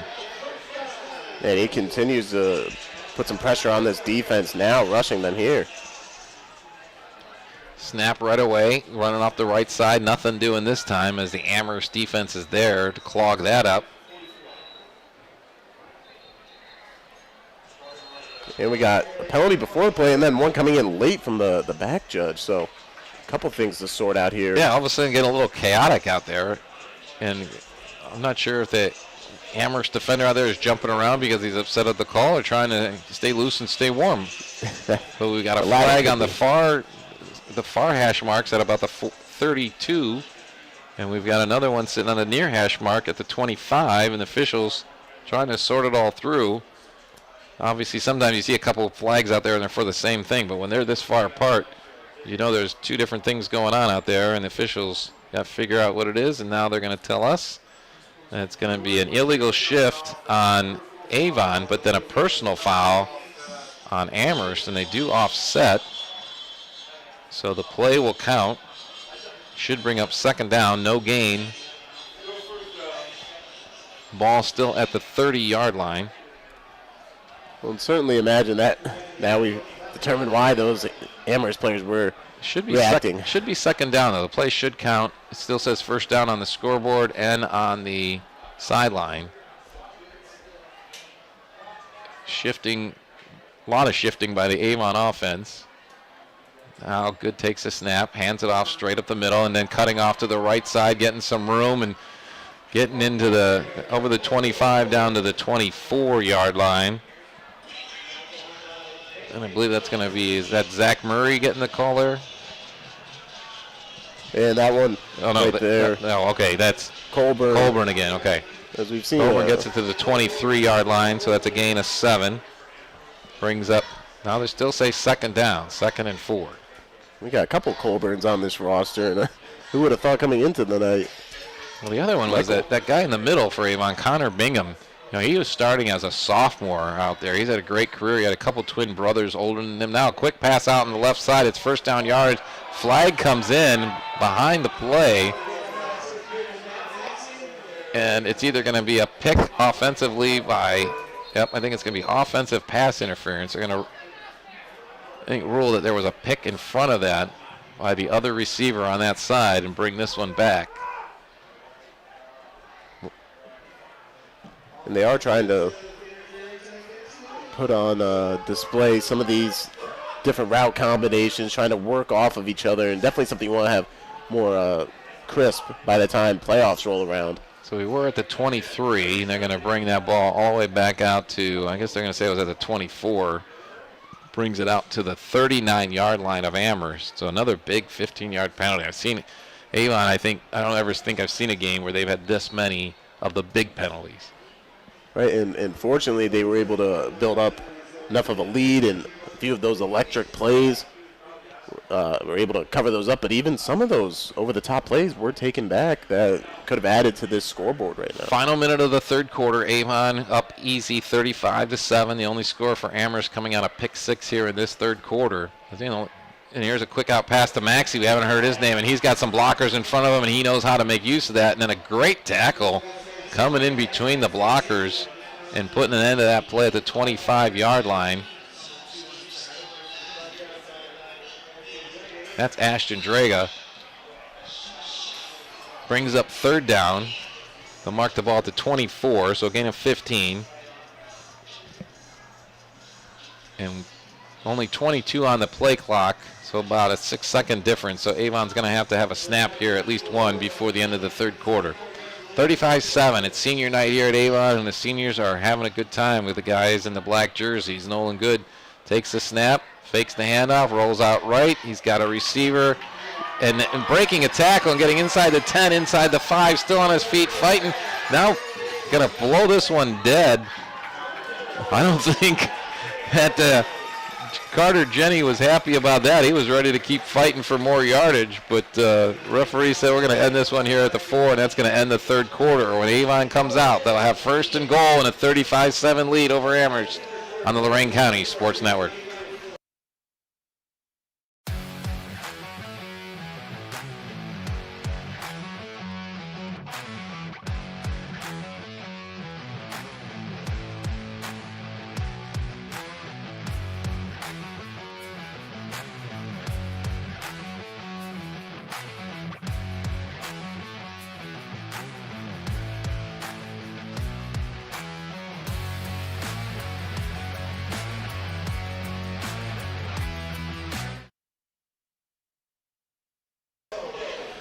Back here in Avon, we had 2 scores in the third quarter. The first one was Avon putting out a 75-yard touchdown pass from Nolan Good to Cole Kepner to put it up 35-0, gave us a running clock. And then after Amherst gave the ball back, that was actually gave the Comets a chance to score for the first time as David Dudziak took a pick 6 back to the house from 21 yards out.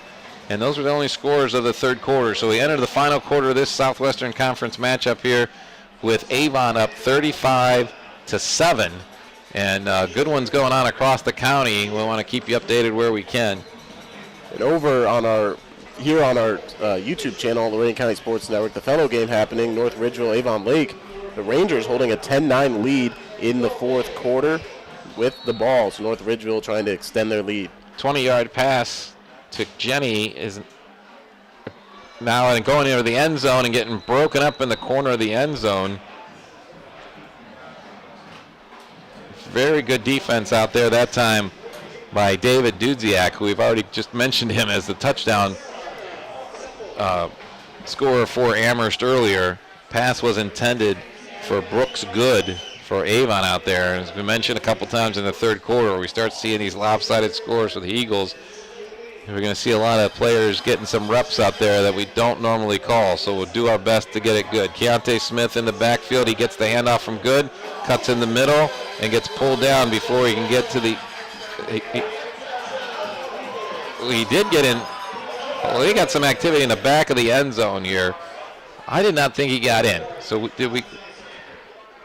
got a confirmation that he got in, but then there was extra pushes in the back of the end zone.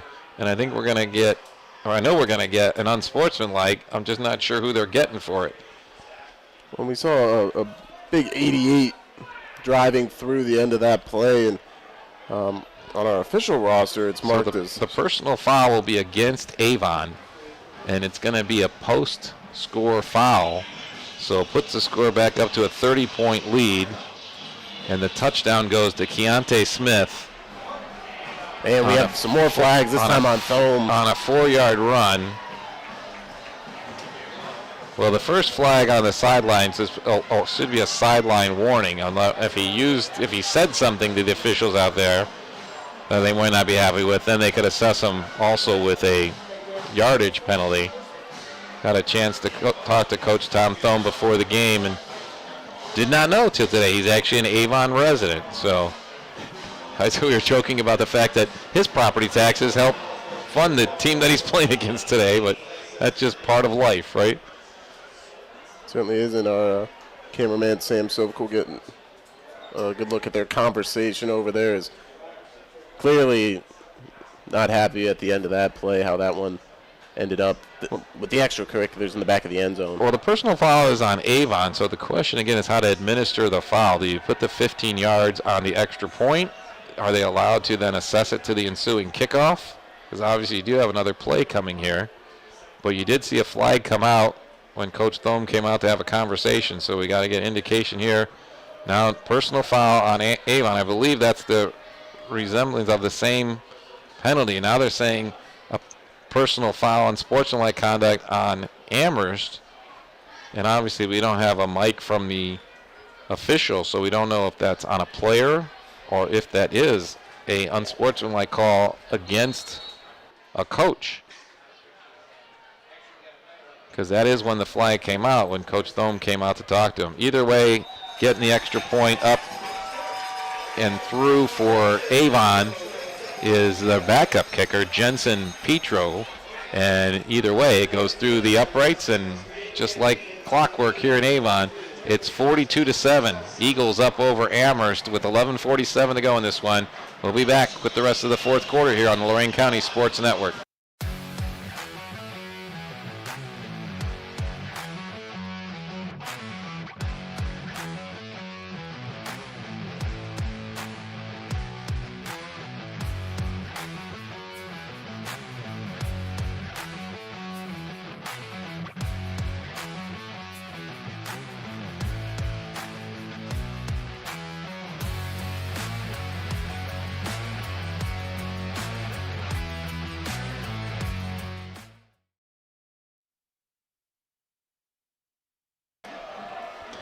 We're back here in Avon and trying to sort out what's been going on. It's got a little chaotic there. What happened is Keontae Smith took it in from 4 yards out, got it to the ball to the end zone. As soon as the hands went up for the touchdown signal, there was a big hit in the back of the end zone, called as a personal foul on Avon.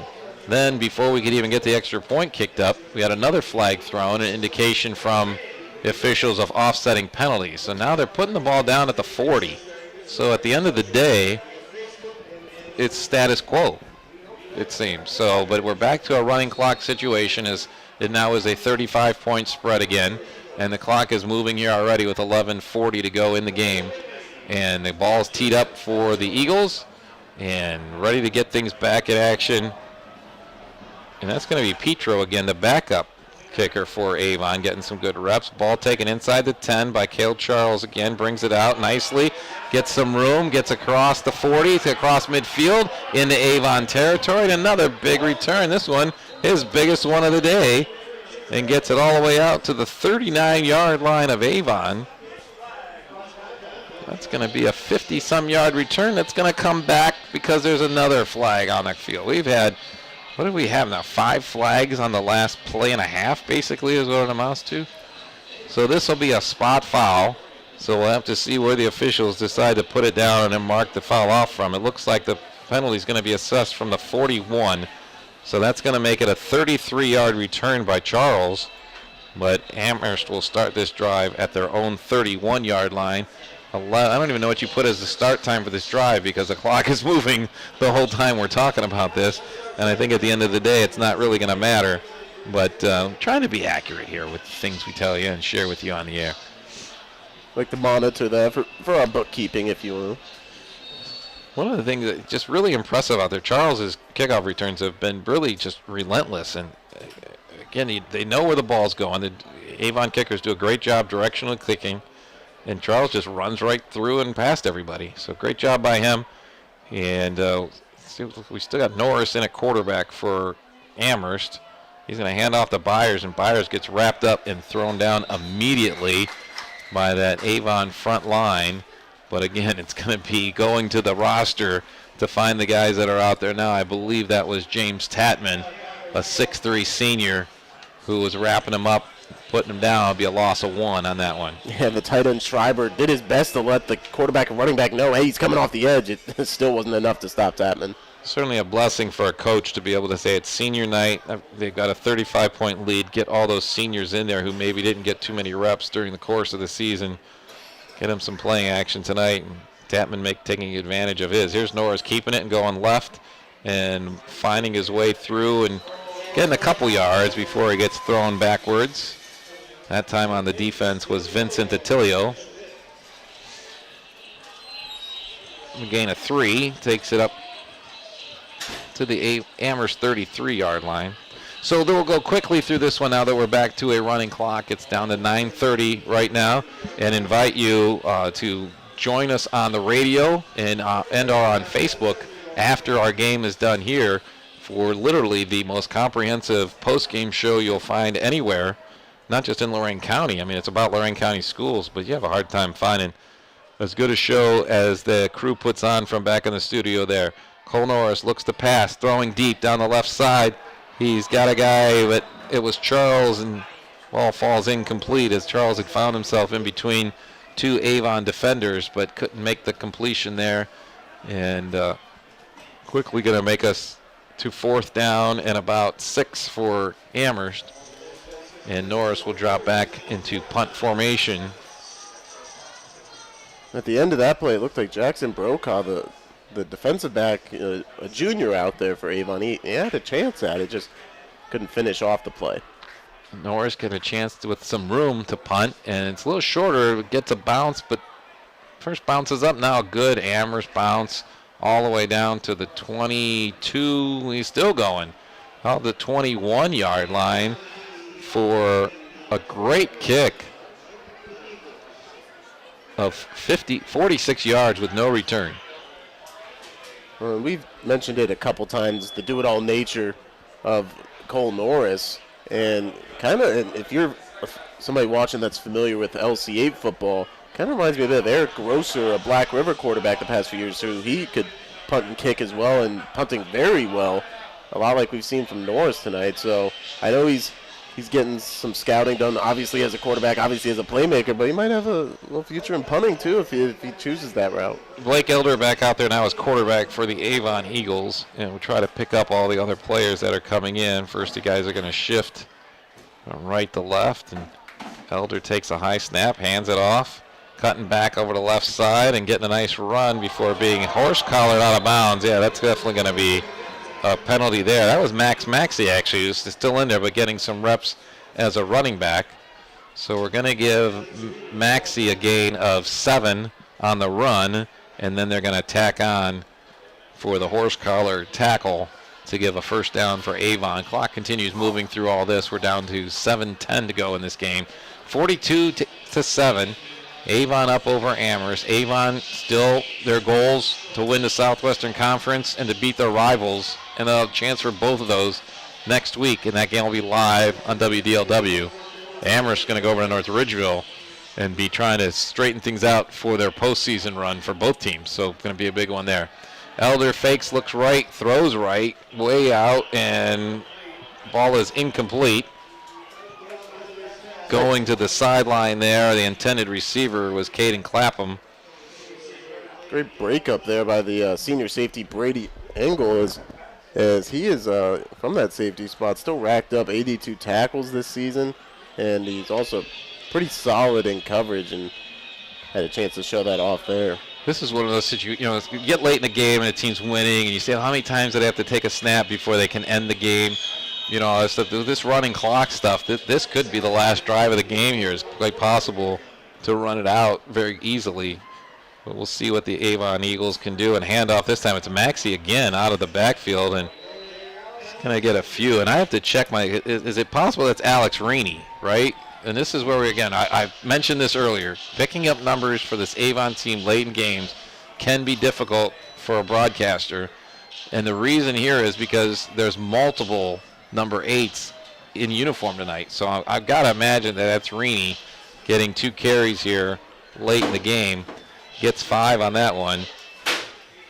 So I apologize if we haven't gotten those right, but there's a lot of pieces and parts moving in and out of the games here. And you can never be certain with how they like to interchange guys at different spots. You never know if they're testing something out either. Elder throws left, but misses on that one. That one falls incomplete. Of course, clock keeps running now down to 5:13. And it's going to bring up 4th and long, 4th and about 6. Well, clearly we know about Grant Barr, a junior receiver that gets a lot of playing time out there. But now tonight we've got to see a couple other guys that we're going to see in next season for Avon, like Caden Clapham right there, Sammy Eulery, the targeted receiver. So we're getting a glimpse at the future receiving targets for Avon. Yeah, and that's why even though the game is out of hand and clearly Avon's going to walk away with an undefeated record and 9-0 after this game, so many of these plays are still so important just from the sheer fact of, one, it's Friday Night Lights. And, you can never get enough of that as a player. You only have so many of those in a lifetime. You try to take advantage of every chance you get to be on the turf.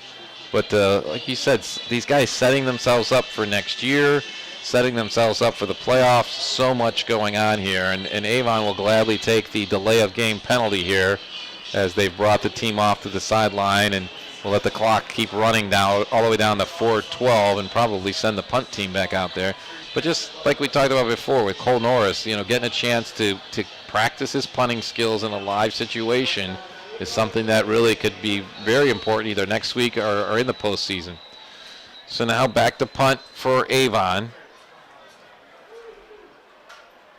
And now coming back off to the side, so we're going to get a timeout for Amherst. We haven't had a chance to take much timeouts here in the second half. We'll take a quick one, come back with that Avon punt after this on the Lorain County Sports Network.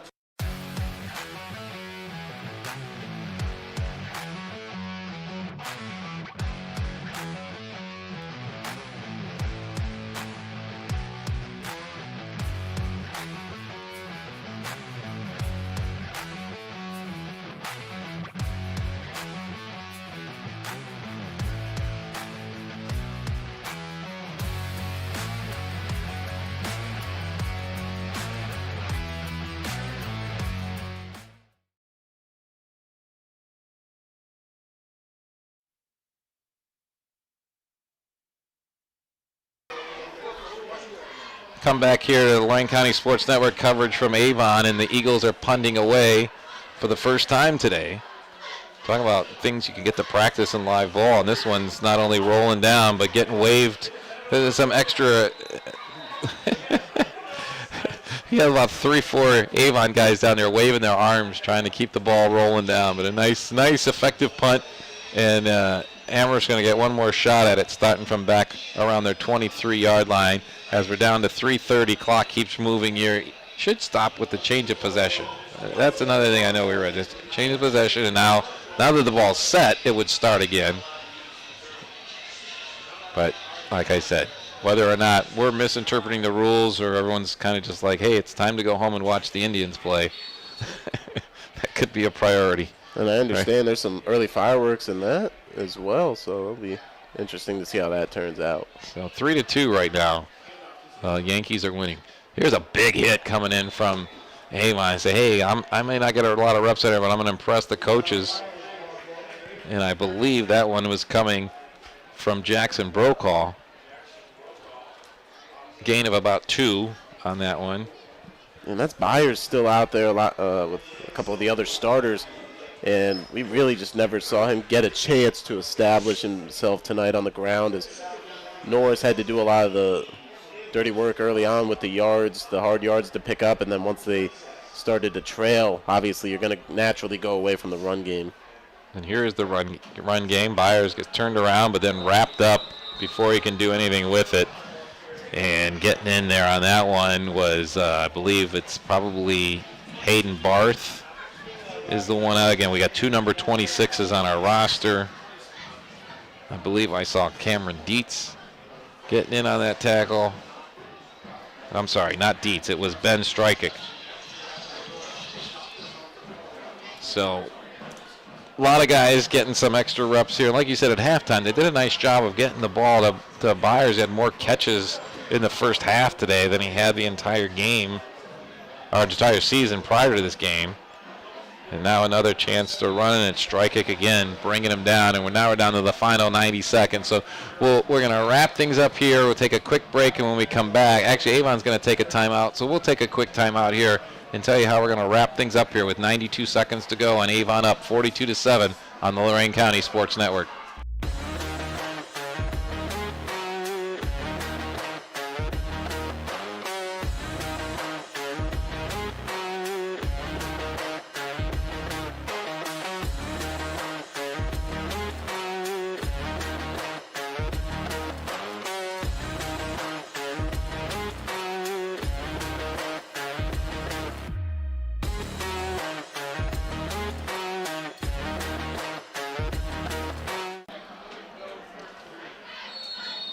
Back here at Avon as the Comets are going to punt. I think actually Avon just called the timeout because I don't know that they were expecting who was on the punt team at this level of the game.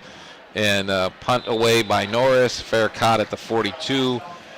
80 seconds to go in this one. So Avon in control the whole game. David Dudziak for Amherst had the pick 6 in the third quarter, put him on the board.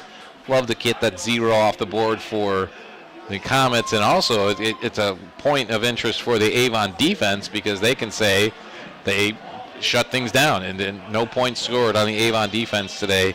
And that is something that I think is kind of like a little bit underrated as they go to the playoffs.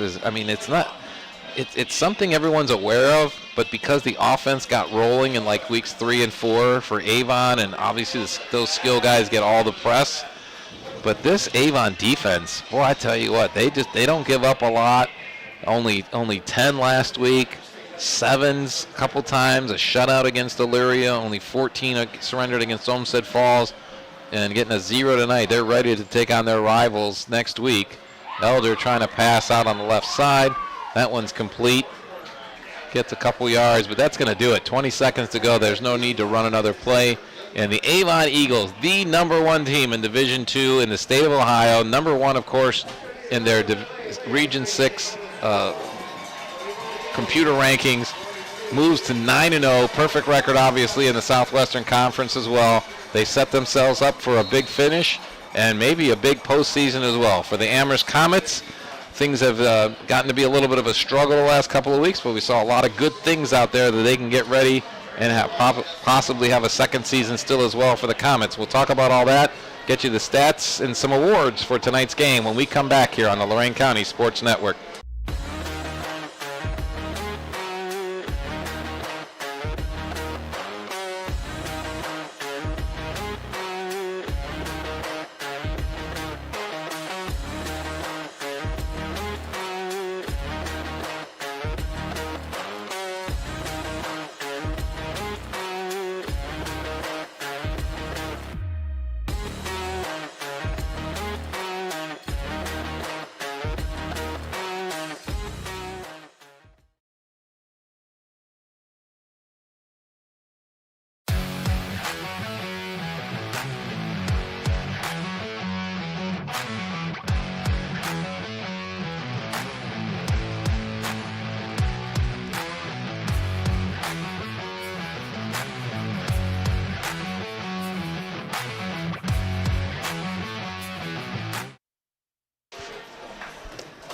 All right, back here in Avon, we're going to wrap things up for this big Southwestern Conference victory for the Avon Eagles, but also remind you that there's lots more to cover tonight, as you can go over to our second stream on the Lorain County Sports Network and catch the end of the Avon Lake North Ridgeville game, but certainly invite you to tune in to either WDLW or WOBL Radio, as both of them will be finishing the games that they had tonight and then going to the very comprehensive post-game show.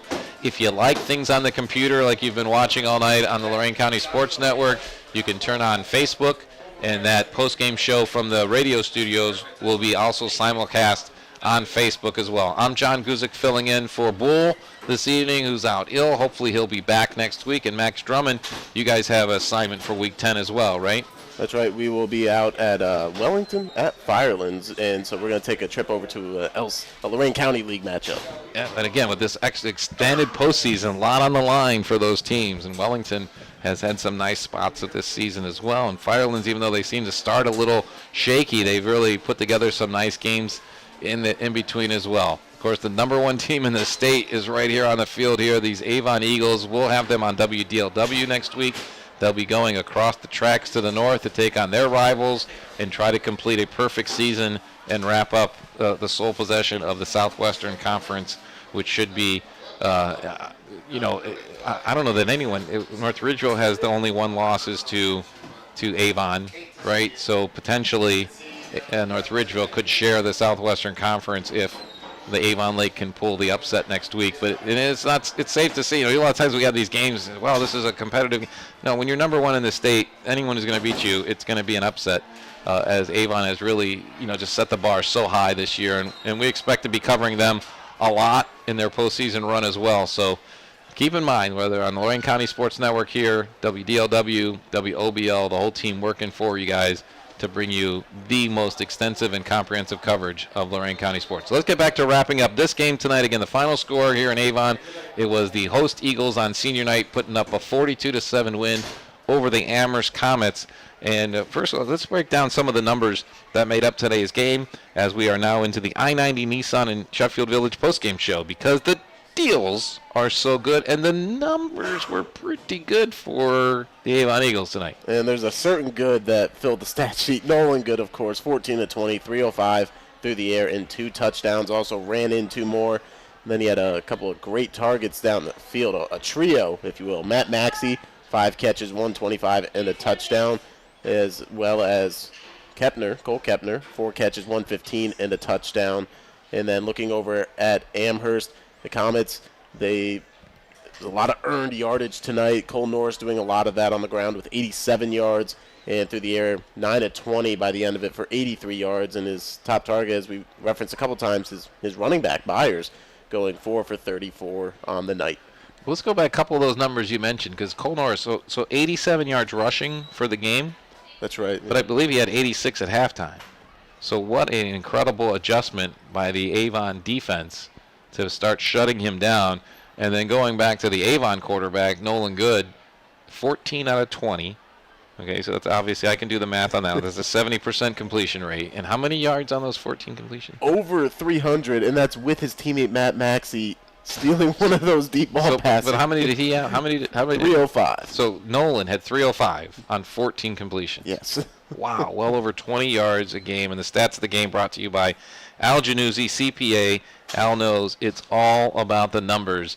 And just everything's so impressive. Like when we come out to do Avon, one of the things that I've always kind of stuck in my craw, and I was not a lineman guy back in the day, as anyone who's seen me knows that would not happen. But it always, the skill guys get all the accolades and stuff like that. But got to really, hats off to the front line on both sides of the ball for the Avon Eagles. On the defensive side, Jeremiah Kelly, Sam Toniola. I know we didn't call Sam's name a lot tonight.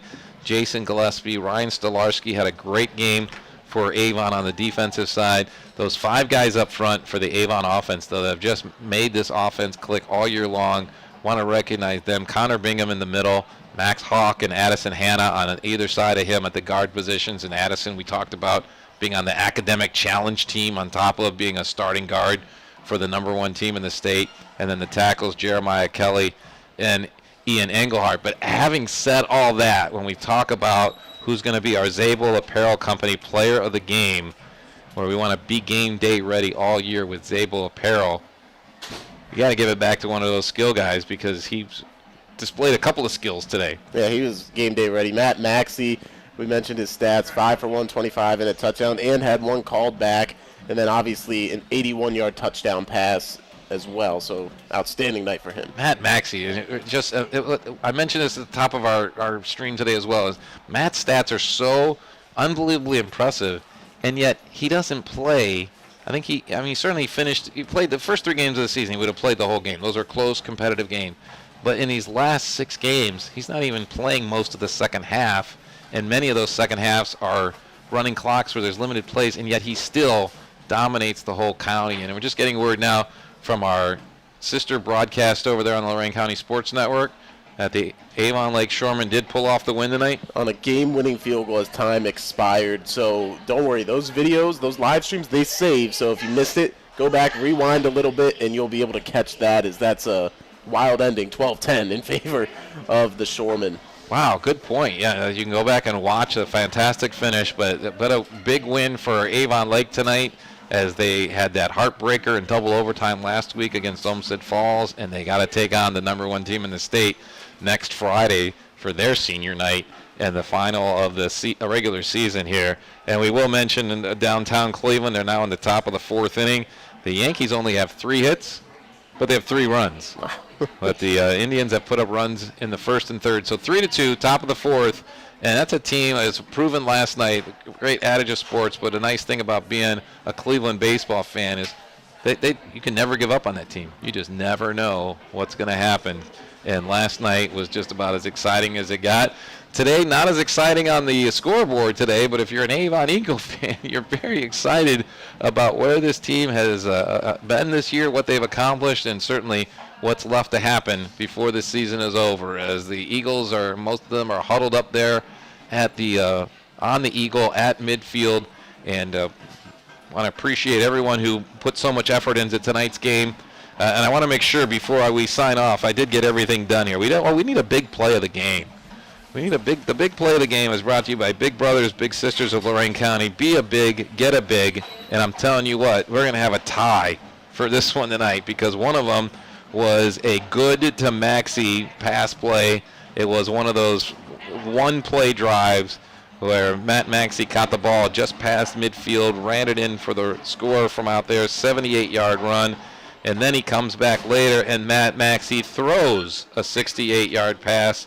That one got out to Grant Barr and put it up 28-0. So we got a tie for big play of the game, because those were 2 huge one-play big plays for the Avon Eagles on a night where they had a lot of really good plays out there tonight.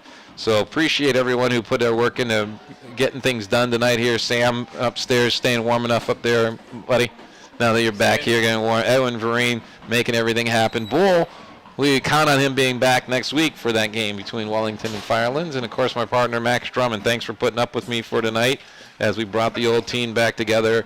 And I think we got through all those multiple numbers of the Avon roster before the end of it, because that's one of the things that's always a struggle. Good for the Avon program, without question, to have that many kids out there wanting to be a part of this, and not only wanting to be a part of it, but being successful at it.